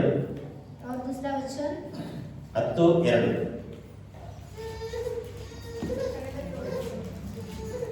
ಅವನು ಭಕ್ತನು ತನ್ನ ಮನೆಯವರ ಹಿತವಾಗಿ ದೇವರಿಗೆ ಭಯಪಡುವವನಾಗಿದ್ದು ಜನರಿಗೆ ಬಹಳವಾಗಿ ದಾನ ಧರ್ಮ ಮಾಡುತ್ತಾ ದೇವರಿಗೆ ನಿಂತು ಪ್ರಾರ್ಥನೆ ಮಾಡುತ್ತಾ ಇದ್ದನು. ಒಂದನೇ ವಚನದಿಂದ ಓದು. ಕೈಸರಿಯಲ್ಲಿ ಇಟಾಲಿಯದ ಪಟಾಳವೆನಿಸಿಕೊಳ್ಳುವ ಒಂದು ಪಟಾಳಮಿನ ಶತಾಧಿಪತಿಯಾದ ಕೆರ್ನೋನೆಂಬ ಒಬ್ಬ ಮನುಷ್ಯನಿದ್ದನು. ತಾಳೆಕೊಪ್ಪದಲ್ಲಿ ಮಂಜಣ್ಣ ಎನ್ನುವಂತ ಒಬ್ಬ ಮನುಷ್ಯನಿದ್ದನು. ಅವನು ಭಕ್ತನು, ತನ್ನ ಮನೆಯವರೆಲ್ಲರೂ ಸಹಿತವಾಗಿ ದೇವರಿಗೆ ಭಯಪಡುವವರು ಆಗಿದ್ದು ಜನರಿಗೆ ಬಹಳವಾಗಿ ದಾನ ಧರ್ಮ ಮಾಡುತ್ತಾ ದೇವರಿಗೆ ತನ್ನ ಪ್ರಾರ್ಥನೆಯನ್ನ 3 ಗಂಟೆ ಕಳೆದು ಮಾಡಿದನು ಎಂಬುದಾಗಿ ಬರೆಯಲ್ಪಟ್ಟಿದೆ. ನಮ್ಮ ನಿಮ್ಮ ಹೆಸರು ಬರಬೇಕಲ್ಲಿ. ಮಂಜಣ್ಣ ಅವರ ಹೆಸರು ಬರಬೇಕು, ರಕ್ಷಿತ್ ಅವರ ಹೆಸರು ಬರಬೇಕು, ಸಂಜಯ್ ಅವರ ಹೆಸರು ಬರಬೇಕು, ರಾಕೇಶ್ ಹೆಸರು ಬರಬೇಕು, ಅಂಜನಪ್ಪ ಹೆಸರು ಬರಬೇಕು, ಬಸನ್ನ ಹೆಸರು ಬರಬೇಕು. ಕೊರ್ನೇಲಿಯನ ಭಕ್ತನಾಗಿದ್ದನು. ಅವನು ಏನ್ ಮಾಡ್ದ? ತನ್ನ ಮನೆಯವರ ಸಹಿತವಾಗಿ ಪ್ರಾರ್ಥನೆ ಮಾಡ್ತಾ ಇದ್ದನು, ದಾನ ಧರ್ಮವನ್ನು ಮಾಡ್ತಾ ಇದ್ದನು. और अपनी आंखों में मनुष्य बेचकर चाणक को जो पत्रक फैलाता है बुलावा ले, वह सामंत चमड़े में धंधा करने वाले की 10:1-2 ಅಪೊಸ್ತಲ ಕೃತ್ಯ 10:1-2. केसरिया में कुर्नेलिया के नाम का एक मनुष्य था और इटालिया नामक पलटन का सूबेदार था। वह भक्त था और अपने सारे घराने समेत परमेश्वर से डरता था और यहूदी लोगों को बहुत दान देता और बराबर परमेश्वर से प्रार्थना करता था। ಏನ್ ಅರ್ಥ ಮಾಡ್ಕೊಂಡ್ರಿ? ಒಬ್ಬ ಮನುಷ್ಯನಿದ್ದನು. ಆ ಮನುಷ್ಯನು ಡ್ಯಾಸ್ ನಿಮ್ಮ ಹೆಸರು ಹಾಕ್ಬೇಕಲ್ಲಿ. ದೇವರು ನಿಮ್ಮ ಹೆಸರನ್ನ ಹೇಳ್ಬೇಕು. ಅವನಿಗೆ ಇಂಥವನು, ಇಂಥ ವ್ಯಕ್ತಿ, ಬಸನ್ ಅವರು, ಸಂಜಯ್ ಅವರು, ರಾಕೇಶ್ ಅವರು, ಭಾಗ್ಯರಾಜ್ ಅವರು, ಉಮೇಶ್ ಅವರು, ಲಕ್ಷ್ಮಮ್ಮ ಅವರು ದೈವ ಭಕ್ತರಾಗಿದ್ದರು, ದಾನ ಧರ್ಮಗಳನ್ನ ಮಾಡ್ತಾ ಇದ್ದರು. ಇಲ್ಲಿ ಊಟ ಕೊಡಕ್ಕೆ ಅಳ್ತಾ ಇದ್ದೀರಾ ನೀವು, ಇನ್ನೆಲ್ಲಿ ದಾನ ಧರ್ಮ ಮಾಡ್ತೀರಾ? ಹಲ್ಲೆಲೂಯಾ. ವಾರ ವಾರ ಊಟ ಕೊಡಕ್ಕೆ ಅಳ್ತಾ ಇದ್ದೀರಾ. ಏನು 2 kg ಅನ್ನ ಹಾಕಕ್ಕೆ ಕಷ್ಟ ಆಗ್ಬಿಟ್ಟಿದೆ, ಇನ್ನೆಲ್ಲಿ ದಾನ ಧರ್ಮ ಮಾಡ್ತೀರಾ? ಹಲ್ಲೆಲೂಯಾ. ನೀವೆಲ್ಲ ಹೇಳ್ತಾ ಇದ್ರಿ ಹಳೆ ವರ್ಷ, ಹೋದ ವರ್ಷ ಇದ್ದಾಗ ಪ್ರತಿ ವಾರ ಊಟ ಮಾಡ್ತಾ ಇದ್ರು, ಅವ್ರವ್ರ ಮನೆಗೆ ಅಡಿಗೆ ಮಾಡ್ಕೊಂಡು ತಂದು ಕೊಡ್ತಾ ಇದ್ರು ಎಂಬುದಾಗಿ. ಆದ್ರೆ ಈಗ 2 kg ಅನ್ನ ಹಾಕಕ್ಕೂ ಕಷ್ಟ ಆಗ್ಬಿಟ್ಟಿದೆ. ದಾನ ಧರ್ಮಗಳನ್ನು ಮಾಡ್ತಾ ಇದ್ದಂತೆ ಈ ಭಕ್ತ. ಈಗ ಯಾಕೆ ನಿಮ್ಮ ಹೆಸರು ಬರ್ತಾ ಇಲ್ಲ? ಈ ಭೂಮಿಯಲ್ಲಿ ನೋಡ್ರಿ, ಇವನು ಕೊರ್ನೇಲಿಯನು ದಾನ ಧರ್ಮ ಮಾಡ್ತಾ ಇರುವುದರಿಂದಲೇ ಸಾಕ್ಷಿಯಾಗಿ ಬರೆಯಲ್ಪಟ್ಟಿದೆ. इस वचन में बोला है कि कोरलाइन एक आदमी वहाँ सबको दान धर्म करता था, मतलब जो उसके पास में उसका परिवार प्रभु यीशु से डरता था और उसके पास जो है वो दूसरे लोगों को दान देता था। ನೀವು ಊಟ ಮಾಡುವುದರಿಂದ, ಮಾಡಿಸುವುದರಿಂದ, ಅಡಿಗೆ ಮಾಡಿಸುವುದರಿಂದ, ಚರ್ಚಿಗೆ ಊಟ ಕೊಡುವುದರಿಂದ ಯಾರು ನಿಮಗೆ ಸಾಕ್ಷ್ಯ ಹೇಳ್ಬೇಕು? ಪಾಸ್ಟರ್ ಹೇಳ್ಬೇಕಾ? ವಿಶ್ವಾಸಿಗಳು ಹೇಳ್ಬೇಕಾ? ದೇವರು ಹೇಳ್ಬೇಕಾ? अगर आप रविवार को जो दूसरे लोगों को खाना बना के लेके आए तो उसका साक्षी कौन बोलना चाहिए? आप बोलोगे या पास्टर बोलोगे या भगवान बोलना चाहिए? ನಿಜವಾಗ್ಲೂ ನೋಡ್ರಿ, ಬೆಂಗಳೂರಲ್ಲಿ सच कहना है तो बेंगलुरु में ಹಿಂದೂ ಭಕ್ತರು हिंदू लोग ಸೋಮವಾರ ಈಟಿಗೆ ಅನ್ನ ಹಾಕ್ತಾರೆ, ಮಂಗಳವಾರ ಆಂಜನೇಯ ದೇವಸ್ಥಾನದಲ್ಲಿ ಈಟಿಗೆ ಅನ್ನ ಹಾಕ್ತಾರೆ, ಮಾರಮ್ಮ ದೇವಸ್ಥಾನಕ್ಕೆ ಹೋಗ್ರಿ ಬುಧವಾರದಿಂದ ಶುಕ್ರವಾರದಿಂದ ಈಟಿಟ್ಟು ಪಾರ್ಸಲ್ ಕಟ್ಟಿ ಹಾಕ್ತಾರೆ ಊಟ. वहाँ हिंदू लोग तो हफ्ते में दूसरे प्रसाद देते हैं। ನೋಡಿದ್ರೆ ಕೇಳಿದ್ರ? ಆದ್ರೆ ಚರ್ಚ್ಗಳಲ್ಲಿ ಯೇಸುವಿನ ಭಕ್ತರು ಹಾಕದು ಕಡಿಮೆ ಆಗ್ಬಿಟ್ಟಿದ್ದಾರೆ. ಅಲ್ಲರಿಯ ದಾನ ಧರ್ಮಗಳನ್ನ ಮಾಡಬೇಕು, ಊಟಗಳನ್ನ ಮಾಡಬೇಕು. ಯಾಕೆಂದ್ರೆ ನೀವು ಭಕ್ತರಾಗಿದ್ದೀರಿ. ನೀವು ಭಕ್ತರು ಭಕ್ತರು ಭಕ್ತರು ಯೇಸುವಿಗಾಗಿ ನೀವೇನಾದ್ರೂ ಒಂದು ಮಾಡಲೇಬೇಕು. वचन कहता है कि आप प्रभु यीशु के लिए, अगर आप प्रभु यीशु के भक्त हैं तो उसके लिए, उसके बदले में कुछ तो आपको दान करना पड़ेगा. दूसरे लोगों को कुछ तो आपको उसको संभालना होगा या उसको आदर करना होगा. ಕೊನೆಯದಾಗಿ ಅಪೊಸ್ತಲ ಕೃತ್ಯ 22:12. लास्ट का वचन देखिए 22:12. ಇದನ್ನು ಮಾತ್ರ ಮಾಡೋದು ಬಹಳ ಕಷ್ಟ. ಭಕ್ತರಾಗಿರ್ಬೋದು, ಪ್ರಾರ್ಥನೆ ಮಾಡ್ಬೋದು, ಊಟ ಹಾಕಿಸ್ಬೋದು. तब धनंजय नामक व्यवस्था के अनुसार एक भक्त मनुष्य जो वह रहने वाले सब हृदय में सुना था और मेरे पास आया और खड़े होकर मुझे कहा, हे भाई शालो. फिर देखने लगा, उसी घड़ी मेरे नेत्र खुल गए और मैंने उसे देखा. ಅಲ್ಲಿ ಧರ್ಮಶಾಸ್ತ್ರಕ್ಕೆ ಸರಿಯಾಗಿ ನಡೆಯುವ ಸದ್ಭಕ್ತನು ಆ ಸ್ಥಳದ ಯಹೂದ್ಯರೆಲ್ಲರಿಂದ ಒಳ್ಳೆಯವನು ಒಳ್ಳೆಯವನು ಒಳ್ಳೆಯವನು ಎಂದು ಹೆಸರು ಹೊಂದಿದವನು ಆಗಿದ್ದ ಹನನೀಯನು. ಹಲ್ಲೆಲೂಯಾ. ಧರ್ಮಶಾಸ್ತ್ರಕ್ಕೆ ಅಂದ್ರೆ ವಾಕ್ಯದ ಪ್ರಕಾರ, ಬೈಬಲಿನ ಪ್ರಕಾರ, ಯೇಸುವಿನ ಪ್ರಕಾರ ನಡೆದುಕೊಳ್ಳುವ ಒಬ್ಬ ಭಕ್ತನು, ಅದು ಒಳ್ಳೆಯ ಭಕ್ತನು, ಅದು ಸದ್ಭಕ್ತನು. वचन में कहता है कि धर्मशास्त्र का मतलब प्रभु के वचन का जो पालन करता है, उसके आज्ञा करता है, उसके आज्ञा के ऊपर चलता है और जो दान करता है वही प्रभु का सच्चा भक्त है. ನೋಡ್ರಿ, ನಿಮ್ಮನ್ನ ನಮ್ಮನ್ನು ನೋಡಿ ಒಳ್ಳೆಯ ಭಕ್ತರು, ಒಳ್ಳೆಯ ಭಕ್ತರು. आपको और हमको देखो कि अच्छा भक्त कौन है. ಪರವಾಗಿಲ್ಲ, ಈ ಚರ್ಚಲ್ಲಿ ಊಟ ಆಗ್ತಾ ಇದಾರೆ, ಒಳ್ಳೆಯ ಭಕ್ತರು. कोई बात नहीं, इस चर्च में खाना डालते हैं तो अच्छा भक्त ಈ है. ಭಕ್ತರು, ಈ ವಿಶ್ವಾಸಿಗಳು ಒಳ್ಳೆ ಆದರಣೆ ಮಾಡ್ತಾ ಇದಾರೆ, ತುಂಬಾ ತುಂಬಾ ಒಳ್ಳೆಯವರು. इस चर्च वाले जो भक्त है वो सभी को आदरण करते हैं, वो बहुत अच्छे भक्त है. ಅನನ್ಯನನ್ನ ನೋಡಿ, ಬೇರೆ ಯಾರು ಇದ್ದಾರೆ? ಕರ್ಲೆನ್ ಇದ್ದಾನೆ, ಮತ್ತೆ ಇನ್ನೊಬ್ರು ಸಿಮೋನ್ ಇದ್ದಾನೆ, ಅವ್ರನ್ನೆಲ್ಲ ಒಳ್ಳೆಯವನ ಹೆಸರು ಕೊಟ್ಟಿಲ್ಲ. ಆದ್ರೆ ಇವನು ಅನನ್ಯನು ಒಳ್ಳೆಯವನು ಹೆಸರು, ಒಳ್ಳೆಯವನು ಹೆಸರು. बाइबल में और भी हम पढ़े कि कर्नल है, उसको हम अच्छा आदमी ऐसे नहीं देखा, लेकिन सौलन को देखते हैं. ಏ ಭಾಗಿರಾಜ ಅಂತ ಅನನ್ಯ को देखते हैं वो अच्छे ಏ भक्त ರಾಕೇಶ है. ಅದಿಯಾರು ಒಳ್ಳೆಯವನು, ಏ ಅಂಜನಪ್ಪ ಅದಿಯಾರು ಒಳ್ಳೆಯವನು, ಏ ಮಲ್ಲೇಶ ಏಯಪ್ಪ ಹೆಸರು ಹೇಳಿದ್ರೆ ಸಾಕಿ ದಿಗಿದ್ ಗುದ್ದು ಓಡ್ತಾರೆ ಎಲ್ಲ ಎಷ್ಟೋ ಜನ. ಅಲ್ಲರಿಯ ಒಳ್ಳೆ ಹೆಸರು ಗಳಿಸೋದು ಬಹಳ ಕಷ್ಟ ರೀ.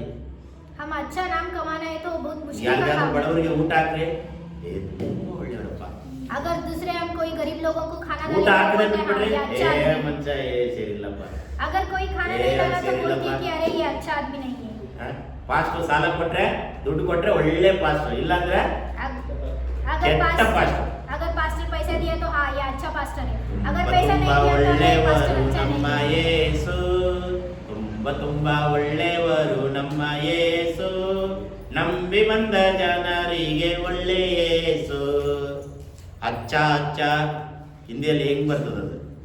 ಒಳ್ಳೆಯವರಿಗೆ ಹಿಂದಿಯಲ್ಲಿ ಏನ್ರಿ? अच्छा है. ಅಚ್ಚ. ನಮ್ಮನ್ನ ನೀವು ನೋಡಿ, ಅಚ್ಚ ನಡ್ಕ, ಅಚ್ಚ ಲड़की, ಅಚ್ಚ ಬಾಯ್, ಅಚ್ಚ ಭಯ್ಯ, ಅಚ್ಚ ಅಮ್ಮ, ಅಚ್ಚ ಪಿತಾ, ಅಚ್ಚ ಅಚ್ಚ ಅಚ್ಚ ಅಂತ ಹೇಳ್ಬೇಕು. ಹುಚ್ಚ ಹುಚ್ಚ ಅಂತ ತಿಳ್ಕೊಂಡ್ರೆ ಮುಗಿದ ಕತೆ. ನೋಡ್ರಿ, ಒಳ್ಳೆ ಹೆಸರು ನಮ್ಮ ನಿಮಗೆ ದೇವ್ರು ಕೊಡ್ಬೇಕು. ದೇವರು ಒಳ್ಳೆಯವನು. अच्छा नाम हमको और आपको प्रभु यीशु देना चाहिए. ದೇವರ ವಾಕ್ಯ ಹೇಳ್ತದೆ ಒಳ್ಳೆಯವರು ಯಾರೂ ಇಲ್ಲ. प्रभु यीशु का वचन बोलता है कि अच्छा आदमी कोई भी नहीं है. ಈ ವಾಕ್ಯದಲ್ಲಿ ಒಳ್ಳೆ ಹೆಸರು ಪಡೆದುಕೊಂಡಿರುವ ಅರಣ್ಯನು, ಒಳ್ಳೆ ಹೆಸರು ಪಡೆದುಕೊಂಡಿರುವ ಮಲ್ಲೇಶ್ವರು, ಒಳ್ಳೆ ಹೆಸರು ಪಡೆದುಕೊಂಡಿರುವ ಲಕ್ಷ್ಮಮ್ಮ ಅವರು, ಒಳ್ಳೆ ಹೆಸರು ಪಡೆದುಕೊಂಡಿರುವಂತ ರಕ್ಷಿತ ಅವರು ಅಂತ ಹೆಸರು ಹೇಳ್ಬೇಕು ನಮ್ಮನ್ನು ನಿಮ್ಮನ್ನು ನೋಡಿ. वचन में बोलता है कि अनन्य एक अच्छा आदमी है, जैसे कि यहाँ हमको बोलना चाहिए कि मल्लेश्वर एक अच्छा आदमी है या रक्षिता सिस्टर अच्छा आदमी है. ऐसे हम प्रभु यीशु हमारे बारे में बोलना चाहिए. ನಾವು ಯಾಕೆ ಒಳ್ಳೆಯವರಾಗಬೇಕು? हम क्यों अच्छा बनना चाहिए? ನಾವ್ ಯಾಕೆ ಪ್ರತ್ಯೇಕವಾಗಬೇಕು? हम क्यों दूसरों से अलग होना चाहिए? ಯಾಕೆಂದ್ರೆ ನಾವು ಯೇಸು ಕ್ರಿಸ್ತನ ಭಕ್ತರು, क्योंकि हम प्रभु यीशु के ಯೇಸು भक्त हैं, ಕ್ರಿಸ್ತನ ಹಿಂಬಾಲಕರು. क्योंकि हम उसका पालन करते ಕ್ರೈಸ್ತ हैं. ಧರ್ಮದವರು ನಾವಲ್ಲ, हम सिर्फ क्राइस्ट धर्म के नहीं ಯೇಸುವಿನ हैं, ಶಿಷ್ಯರು ನಾವು ನೀವುಗಳು. हम उसके शिष्य हैं. ಅದು ನಿಮ್ಮ ಮನಸ್ಸಲ್ಲಿದ್ರೆ ಸಾಕು. वो सिर्फ आपके मन में होना ಈ चाहिए। ಭಾನುವಾರ ಕೇಳ್ಕೊಂಡಿರುವಂತ ಶಬ್ದಕೋಶ ಏನು ಗೊತ್ತಾ? ಭಕ್ತರು ಭಕ್ತರು ಭಕ್ತರು.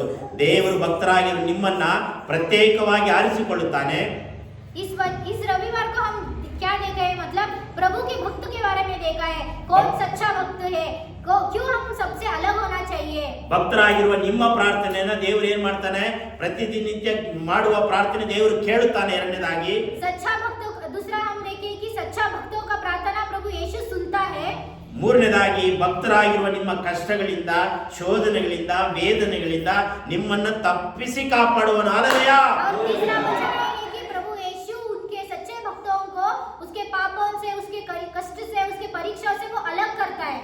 ಭಕ್ತಹೀನರಾಗಿದ್ರೆ ಇದು ಯಾವುದು ನಡೆಯಲ್ಲ. अगर उसके भक्त हम नहीं है तो ये कुछ भी हमसे नहीं हो पाएगा। ನೀವೇ ಅರಿಕೆ ಮಾಡ್ರಿ, ನೀವೇ ಪರೀಕ್ಷೆ ಮಾಡ್ರಿ, ನೀನು ನಾನು ಭಕ್ತನ ಅಥವಾ ಭಕ್ತಹೀನನ? आप लोग आपके मन में ही परीक्षा करो, क्या मैं प्रभु का भक्त हूँ या उसका भक्त नहीं हूँ। ಎಲ್ಲರೂ ನಿಂತ್ಕೊಳ್ಳಿ. सब लोग खड़े होंगे। ನೀನು ಭಕ್ತನ ಭಕ್ತಹೀನನ ನನಗೆ ಗೊತ್ತಿಲ್ಲ. आप भक्त हो या भक्तहीन हो मुझे पता नहीं। ನಿನ್ನ ಹೃದಯ ನನಗೆ ಗೊತ್ತಿಲ್ಲ, ನಿನ್ನ ಮನಸ್ಸು ನನಗೆ ಗೊತ್ತಿಲ್ಲ, ಯೇಸುವಿಗೆ ಮಾತ್ರ ಗೊತ್ತುಂಟು. आपके हृदय में क्या है वो मुझे नहीं पता, हो बाजू के हृदय में क्या है मैं नहीं पता, सिर्फ प्रभु ನೀವು यीशु को ಇವತ್ತು पता है। ನೀವು ಅರಿಕೆ ಮಾಡ್ರಿ, ದೇವರೇ ನಾನು ಭಕ್ತನ ಭಕ್ತಹೀನನ ನನಗೆ ಗೊತ್ತಿಲ್ಲ ಯೇಸಪ್ಪ, ನಾನು ಭಕ್ತನಾಗ್ತೇನೆ, ನಾನು ಪ್ರತ್ಯೇಕವಾಗ್ತೇನೆ, ನನ್ನ ಪ್ರಾರ್ಥನೆ ಕೇಳು, ನನ್ನ ಕಷ್ಟಗಳಿಂದ ತಪ್ಪಿಸಿ ಕಾಪಾಡು, ನಾನು ಒಳ್ಳೆಯದನ್ನ ಮಾಡ್ತೇನೆ, ನಾನು ದಾನ ಧರ್ಮವನ್ನು ಮಾಡ್ತೇನೆ ಎಂಬುದಾಗಿ ಒಬ್ಬರಿಗೊಬ್ಬರು ಅರಿಕೆ ಮಾಡುವುದಾದ್ರೆ ನಿಮ್ಮನ್ನ ತಪ್ಪಿಸಿ ಕಾಪಾಡುವನು. आप आपके मन में सोचो कि प्रभु यीशु को मैं आपका सच्चा भक्त हूँ, मैं दूसरों को आदर करता हूँ, मैं दूसरों को अच्छा देखता हूँ, तभी यीशु हमारे कष्ट से हमको मुक्ति देता है। ಅರಿಕೆ ಮಾಡ್ರಿ, ದೇವರೇ ನಾನು ಭಕ್ತನಾಗ್ತೇನೆ, ಭಕ್ತನಾಗ್ತೇನೆ, ಬಾಯಿ ಬಿಟ್ಟು ಹೇಳ್ರಿ, ದೇವರೇ ನಾನು ಭಕ್ತನಾಗ್ತೇನೆ, ಭಕ್ತನಾಗ್ತೇನೆ, ಭಕ್ತನಾಗ್ತೇನೆ, ಭಕ್ತನಾಗ್ತೇನೆ. कि मैं आपका भक्त होना चाहता हूँ, मैं आपका सच्चा भक्त होना चाहता हूँ, आप मन में ही बोलो। ನೀವು ಸುಮ್ಮನೆ ಕೂತಿದ್ರೆ ನೀವು ಭಕ್ತಹೀನರು, ದೇವರೇ ಜಡ್ಜ್ ಮಾಡ್ತಾನೆ, ದೇವರೇ ನೋಡ್ಕೊಂತಾನೆ, ಯೇಸುವೇ ನಿಮ್ಮನ್ನು ಜಡ್ಜ್ ಮಾಡ್ತಾನೆ. अगर आप चुपचाप खड़े हैं तो प्रभु यीशु ही आपको देखेगा, इसीलिए आप मुंह खोल के बोलो मैं आपकी भक्त हूँ, ऐसे बोलो। ಪರವಾಗಿಲ್ಲ, ಪಕ್ಕದಲ್ಲಿ ಅವ್ರು ನೋಡ್ತಾರೆ, ಪಕ್ಕದಲ್ಲಿ ಇವ್ರು ನೋಡ್ತಾರೆ ಅಂತ ನೋಡಕ್ ಹೋಗ್ಬೇಡ್ರಿ. ಯೇಸು ನಿಮ್ಮನ್ನು ನೋಡ್ತಾ ಇದ್ದಾನೆ, ನಿಮ್ಮ ಅರಿಕೆಯನ್ನು ದೇವರು ನೋಡ್ತಾ ಇದ್ದಾನೆ, ನಿನ್ನ ಶಬ್ದವನ್ನು ದೇವರು ಕೇಳ್ತಾ ಇದ್ದಾನೆ. ನೀವು ಅರಿಕೆ ಮಾಡ್ರಿ, ಒಬ್ಬರಿಗೊಬ್ರು ಅರಿಕೆ ಮಾಡ್ರಿ, ಯೇಸುವೇ ನನ್ನ ಭಕ್ತನಾಗ್ತೇನೆ, ನಾನು ಭಕ್ತನಾಗ್ತೇನೆ, ನಾನು ಭಕ್ತನಾಗ್ತೇನೆ, ಭಕ್ತನಾಗ್ತೇನೆ, ಭಕ್ತನಾಗ್ತೇನೆ ಎಂಬುದಾಗಿ ಬಾಯಿ ಬಿಟ್ಟು ಅರಿಕೆ ಮಾಡಿ ಯೇಸುವಿನ ನಾಮದಲ್ಲಿ. ಹಲ್ಲೆಲೂಯಾ. ಬಿಡುಗಡೆ ಎಲ್ಲ ಕಷ್ಟಗಳನ್ನು ತಪ್ಪಿಸಿ ಕಾಪಾಡು, ನನ್ನ ಪ್ರಾರ್ಥನೆಯನ್ನು ಅಂಗೀಕರಿಸುವ, ನನ್ನ ಪ್ರಾರ್ಥನೆ ನನ್ನ ಭಕ್ತರಾಗಿರುವ ನನ್ನನ್ನು ಪ್ರತ್ಯೇಕ ಮಾಡಿ ಯೇಸುವೇ. ಕಷ್ಟಗಳಿಂದ ನನ್ನನ್ನು ಪ್ರತ್ಯೇಕ ಮಾಡು, ಶೋಧನೆಗಳಿಂದ ನನ್ನನ್ನು ಪ್ರತ್ಯೇಕ ಮಾಡು. ನನ್ನ ಪ್ರಾರ್ಥನೆ ಭಕ್ತನಾಗಿರುವ ನನ್ನ ಪ್ರಾರ್ಥನೆಯನ್ನು ಕೇಳಿ ಯೇಸುವಿನ ನಾಮದಲ್ಲಿ. ಹಲ್ಲೆಲೂಯಾ. ಇಲ್ಲಿ ನಿಂತಿರುವ ಪ್ರತಿಯೊಬ್ಬರು ಭಕ್ತಹೀನರಲ್ಲ, ಭಕ್ತಹೀನರಲ್ಲ ಯೇಸುವೇ. ಇಲ್ಲಿ ನಿಂತಿರುವ ಪ್ರತಿಯೊಬ್ಬರು ಭಕ್ತರು ಯೇಸುವೇ ನಿನ್ನ ಭಕ್ತರಾಗಿದ್ದಾರೆ, ಯೇಸುವೇ ಒಳ್ಳೆಯ ವಿಶ್ವಾಸಿಗಳಾಗಿದ್ದಾರೆ. ಒಂದು ವೇಳೆ ನಾನು ಭಕ್ತಹೀನರಾಗಿದ್ದರೆ ನನ್ನನ್ನ ಮಾನಸಾಂತರ ಪಡಿಸುವುದಾಗಿ ಕೇಳ್ಕೊಂಡ್ರೆ ಗೊತ್ತಿಲ್ಲ, ಯೇಸುವಿಗೆ ಗೊತ್ತು ನೀನು ಭಕ್ತನೋ ಭಕ್ತಹೀನನೋ ವಿಶ್ವಾಸಿಯೇ, ನೀನು ಅರಿಕೆ ಮಾಡು. ಒಂದು ವೇಳೆ ಭಕ್ತನಾಗಿದ್ದರೆ ನನ್ನನ್ನು ಪ್ರತ್ಯೇಕವಾಗಿರ್ತಾನೆ. ಭಕ್ತನಾಗಿದ್ದರೆ ನಿನ್ನ ಪ್ರಾರ್ಥನೆಯನ್ನು ಕೇಳ್ತಾನೆ. ಯೇಸುವಿನ ಭಕ್ತನಾಗಿದ್ದರೆ ಕಷ್ಟಗಳಿಂದ ನೀನು ತಪ್ಪಿಸಿ ಕಾಪಾಡ್ತಾನೆ. ಭಕ್ತಹೀನನಾಗಿದ್ದರೆ ಕಾಪಾಡೋದಿಲ್ಲ, ಸಮಾಧಾನವಿಲ್ಲ, ಸಂತೋಷವಿಲ್ಲ, ನೆಮ್ಮದಿ ಇಲ್ಲ, ಬಿಡುಗಡೆ ಇಲ್ಲ. ಪ್ರಿಯರೇ, ನೀನು ಭಕ್ತನಾಗು, ಯೇಸುವಿನ ಭಕ್ತನಾಗು, ಯೇಸುವಿನ ಭಕ್ತಿಯಾಗು.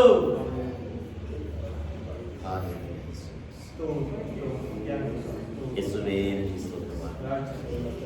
ನೀನು ಭಕ್ತನಾಗು. ಪ್ರಿಯರೇ, ಸಹೋದರನೇ ಸಹೋದರಿಯೇ, ಭಕ್ತನಾಗು, ಭಕ್ತನಾಗು. ಇಷ್ಟು ದಿನ ಭಕ್ತಿಹೀನನಾಗಿದ್ದು ಸಾಕು. ಕಷ್ಟಗಳಿಂದ ತಪ್ಪಿಸಿ ಕಾಪಾಡುವುದಕ್ಕೆ, ಶೋಧನೆಗಳಿಂದ ತಪ್ಪಿಸಿ ಕಾಪಾಡುವುದಕ್ಕೆ ಪ್ರಥಮವಾಗಿ ಭಕ್ತನಾಗು, ಕುಟುಂಬವಾಗಿ ವೈಯಕ್ತಿಕವಾಗಿ ಭಕ್ತನಾಗು. ಒಳ್ಳೆ ದಾನ ಧರ್ಮಗಳನ್ನು ಮಾಡುವನಾಗು. ಯೇಸು ನಿಮ್ಮನ್ನು ನೋಡಿ ಒಳ್ಳೆಯ ಭಕ್ತ ಎಂಬುದಾಗಿ ಹೇಳಬೇಕು. ಜನ ಹೇಳುವುದಲ್ಲ, ಪಾಸ್ಟರ್ ಹೇಳುವುದಲ್ಲ, ವಿಶ್ವಾಸಿಗಳು ಹೇಳುವುದಲ್ಲ. ಯೇಸು ನಿನ್ನನ್ನು ನಮ್ಮನ್ನು ನೋಡಿ ಒಳ್ಳೆಯ ಭಕ್ತ, ಯೇಸುವಿನ ಭಕ್ತ, ದಾನ ಧರ್ಮ ಮಾಡುವ ಭಕ್ತ ಎಂಬುದಾಗಿ ಸ್ಥಾಪಿತ ಮಾಡಬೇಕಾಗಿದೆ. ಯೇಸು ನಮ್ಮನ್ನು ನಿಮ್ಮ ನೋಡಿ ಸ್ಥಾಪಿಸಬೇಕು. ಪ್ರಿಯರೇ, ಮನುಷ್ಯ ಹೊಗಳಿಕೆಗೋಸ್ಕರ ಹೇಳ್ಬಹುದು, ಜನ ನಮ್ಮ ಆಸೆಗೋಸ್ಕರ ಉಬ್ಬಿಸಬಹುದು. ಆದ್ರೆ ಯೇಸು ನಮ್ಮನ್ನ ಭಕ್ತನಾಗಿ ಸ್ವೀಕಾರ ಮಾಡಬೇಕಾಗಿದೆ. ತಲೆ ಕೆಳಗಾಗಿ ನಿಂತರು ಭಕ್ತಿಹೀನರ ಪ್ರಾರ್ಥನೆ ದೇವರು ಕೇಳುವುದಿಲ್ಲ. ಭಕ್ತರಾಗಿರುವ ಪ್ರಾರ್ಥನೆ ದೇವರು ಕೇಳ್ತಾನೆ ಪ್ರಿಯರೇ, ತಪ್ಪಿಸಿ ಕಾಪಾಡ್ತಾನೆ ಪ್ರಿಯರೇ. ಯೇಸುವೇ ನಿನಗೆ ಸ್ತೋತ್ರವಾಗಲಿ, ಯೇಸಪ್ಪ ನಿನಗೆ ಸ್ತೋತ್ರ. ಹೇಳಿದಂತ ವಾಕ್ಯದ ಕಡೆಗೆ ನಮ್ಮನ್ನು ನಾವೇ ಒಪ್ಪಿಸಿಕೊಡ್ತಾ ಇದ್ದೇವೆ. ಬಂದಂತ ಬಾರದೇ ಇರುವಂತ ಕುಟುಂಬಗಳನ್ನು ಆಶೀರ್ವದಿಸಿ ಬಲಪಡಿಸು. ಇಂತಾನೆ ಬಲಪಡಿಸು ಕರ್ತನೆ. ಸಮಾಧಾನ ಕೊಡು, ಶಾಂತಿ ಕೊಡು, ನೆಮ್ಮದಿ ಕೊಡು. ಎಲ್ಲಾ ಕಷ್ಟಗಳಿಂದ ಬಿಡುಗಡೆ, ಎಲ್ಲಾ ಶೋಧನೆಗಳಿಂದ ಬಿಡುಗಡೆ, ಎಲ್ಲ ಸೊಂಟದ ನೋವಿನಿಂದ, ಎಲ್ಲ ತಲೆ ನೋವಿನಿಂದ, ಎಲ್ಲ ಮೊಣಕಾಲು ನೋವಿನಿಂದ, ಎಲ್ಲ ಬೆನ್ನು ನೋವಿನಿಂದ, ಎಲ್ಲ ಹೊಟ್ಟೆ ನೋವಿನಿಂದ, ಎಲ್ಲ ತಲೆ ನೋವಿನಿಂದ, ಮಕ್ಕಳು ಕೆಂಪು ನೆಗಡಿ ಜ್ವರಗಳಿಂದ ಬಿಡುಗಡೆ ಬಿಡುಗಡೆ ಬಿಡುಗಡೆ ಬಿಡುಗಡೆ. ಯೇಸುವೇ ನಮ್ಮ ತಪ್ಪುಗಳನ್ನು ಕ್ಷಮಿಸು, ಯೇಸುವೇ ನಮ್ಮ ಪಾಪಗಳನ್ನು ಕ್ಷಮಿಸು, ಬಿಡುಗಡೆ ಮಾಡಿ ಯೇಸುವಿನ ನಾಮದಲ್ಲಿ ಎಲ್ಲ ಮಕ್ಕಳು ಆರೋಗ್ಯವಾಗಿರಬೇಕು. ಯೇಸುವಿನ ನಾಮದಲ್ಲಿ ಈ ವಾತಾವರಣದಲ್ಲಿ, ಈ ನೆಗಡಿಯ ಚಳಿ ವಾತಾವರಣದಲ್ಲಿ ಮಕ್ಕಳಿಗೆ ಯಾವ ಜ್ವರವಾಗಲಿ, ಯಾವ ನೆಗಡಿ ಆಗಲಿ ಯಾರಿಗೂ ಬರಕೂಡದು. ಯೇಸುವಿನ ನಾಮದಲ್ಲಿ ಬಲ, ಶಕ್ತಿ, ಆರೋಗ್ಯವನ್ನ ನಮ್ಮ ಸಭೆ ಮಕ್ಕಳಿಗೆ, ಇಲ್ಲಿ ನಿಂತಿರುವ, ಇಲ್ಲಿ ಕೂತುಕೊಂಡಿರುವ ಪ್ರತಿಯೊಬ್ಬರಿಗೂ ಆರೋಗ್ಯವಾಗಿರುವಂತೆ ಸಹಾಯ ಮಾಡಿ ಯೇಸುವಿನ ನಾಮದಲ್ಲಿ. ತೆಗೆದುಕೊಳ್ಳುವ ಆಹಾರ, ತೆಗೆದುಕೊಳ್ಳುವ ನೀರಿನಿಂದ ಯಾವ ಹಾನಿಕರ ಉಂಟಾಗಬಾರದು ಯೇಸುವಿನ ನಾಮದಲ್ಲಿ ಕರ್ತನೆ. ಮಕ್ಕಳಿಗೆ ಬೇದಿಯಾಗಲಿ, ಮಕ್ಕಳಿಗೆ ಜ್ವರವಾಗಲಿ, ಕೈಕಾಲು ಸುಸ್ತಾಗಲಿ, ದೊಡ್ಡವರಿಗೆ ಸಣ್ಣವರಿಗೆ ವಯಸ್ಸಾದವರಿಗೆ ಯಾರಿಗೆ ಮುಟ್ಟಕೂಡದು ಯೇಸುವಿನ ನಾಮದಲ್ಲಿ ಕರ್ತನೆ. ಬಲಪಡಿಸಿ ಆಶೀರ್ವದಿಸು.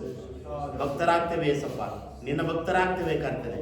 ಬಲಪಡಿಸು, ಆಶೀರ್ವದಿಸು. ಘನವು, ಮಾನವು, ಸ್ತುತಿ, ಸ್ತೋತ್ರ ನಿನಗೊಬ್ಬನಿಗೆ ಸಲ್ಲಿಸುತ್ತಾ ಯೇಸುವಿನ ಹೆಸರಿನಲ್ಲಿ ಬೇಡಿಕೊಳ್ಳುತ್ತೇವೆ ನಮ್ಮ ಪರಲೋಕದ ತಂದೆಯೇ. ನನ್ನ ಮನವೇ ಗುಣವನ್ನು ಕೊಂಡಾಡು, ನನ್ನ ಸರ್ವೇಂದ್ರಿಯಗಳೇ ಪವಿತ್ರವನ್ನು ಕೀರ್ತಿಸಲಿ.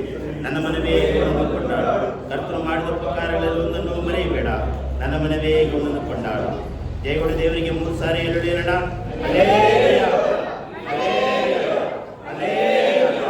ತಂದೆಯಾದ ದೇವರ ಪ್ರೀತಿಯು, ಯೇಸು ಕ್ರಿಸ್ತನ ಕೃಪೆಯು, ಪರಿಶುದ್ಧಾತ್ಮನ ಅನ್ಯೋನ್ಯ ಐಕ್ಯತೆಗಳು ಯಾವಾಗಲೂ ನಮ್ಮೆಲ್ಲರ ಸಂಗಡ ನೆಲೆಯಾಗಿ ನಿಲ್ಲಲಿ.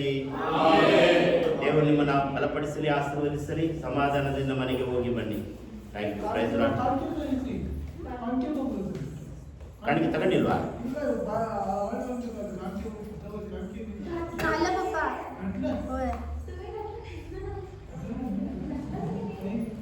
घाला घातले सगळे.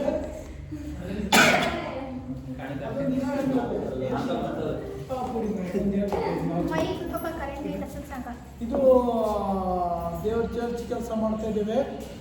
ಒಂದು ಬಾತ್ರೂಮು, ಟಾಯ್ಲೆಟ್ ಪ್ರಾಬ್ಲಮ್ ಇತ್ತು, ಅದು ಮಾಡ್ತಾ ಇದ್ದೇವೆ. ಈ ಚರ್ಚ್ ಪೇಂಟ್ ಮಾಡ್ತಾ ಇದ್ದೇವೆ. ಸುಮಾರು ಒಂದು 60,000 ಖರ್ಚು ಆಗ್ತಾ ಇದೆ. ಯಾಕಂದರೆ ಲೇಬರ್ ಚಾರ್ಜಸ್ಸು ಮೆಟೀರಿಯಲ್ ಕೊಡ್ತಾ ಇದ್ದೇವೆ. ಅವ್ರ ಲೇಬರ್ ಚಾರ್ಜಸ್ಸು ಖರ್ಚು ಎಷ್ಟಾಗ್ತದೆ, ಯಾರ ಕೈಲಿ ಏನು ಕೊಡೋಕ್ಕೆ ಸಾಧ್ಯ ಆಗ್ತದೆ ಅವ್ರು ಕೊಡ್ಬೋದು. ಏನು ಗೊತ್ತಾಗಿಲ್ಲ, ಎಷ್ಟಾಗ್ತದೆ ಅಷ್ಟು ಅವ್ರು ಕೊಡಿ.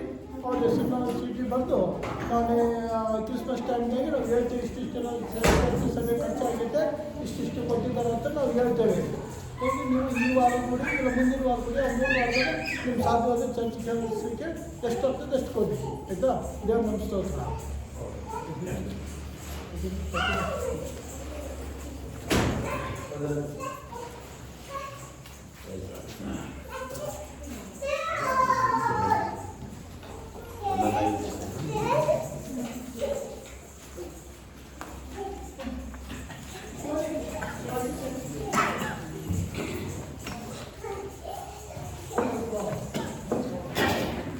ಉಮೇಶ್ ಬರ್ತಾರಲ್ಲ, ತುಂಬಾ ದಿನದಿಂದ ನೋಡ್ಬೇಕಂತ ಇದ್ದೆ ನಾನು. ಇಲ್ಲೇ ಇಲ್ಲ, ನೀವು ಆರಾಮಿದ್ದೀರ? ನಿಮ್ಮ ಊರು ಹೋಗ್ತೀರಿ, ಬಂದಿದ್ದೆ ನಾನು ನಿಟ್ಟೂರ ಬಂದಿದ್ದೆ. ಕೇಳಿದ್ರೆ ನಾನು ಇಲ್ಲ, ಅವರು ಬಂದಿಲ್ಲ.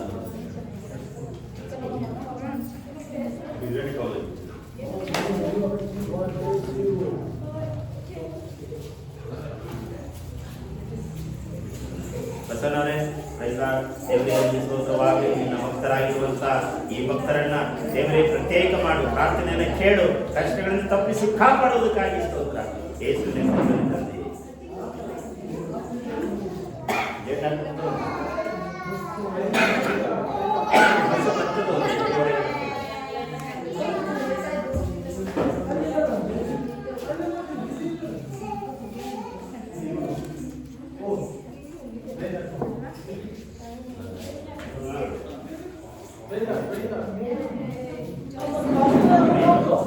ಇಂದು ನಮ್ಮ ಅಂಗಡಿದ್ದು ಬೇರೆ ಐತೆ ಅದು ಅಂಗಡಿ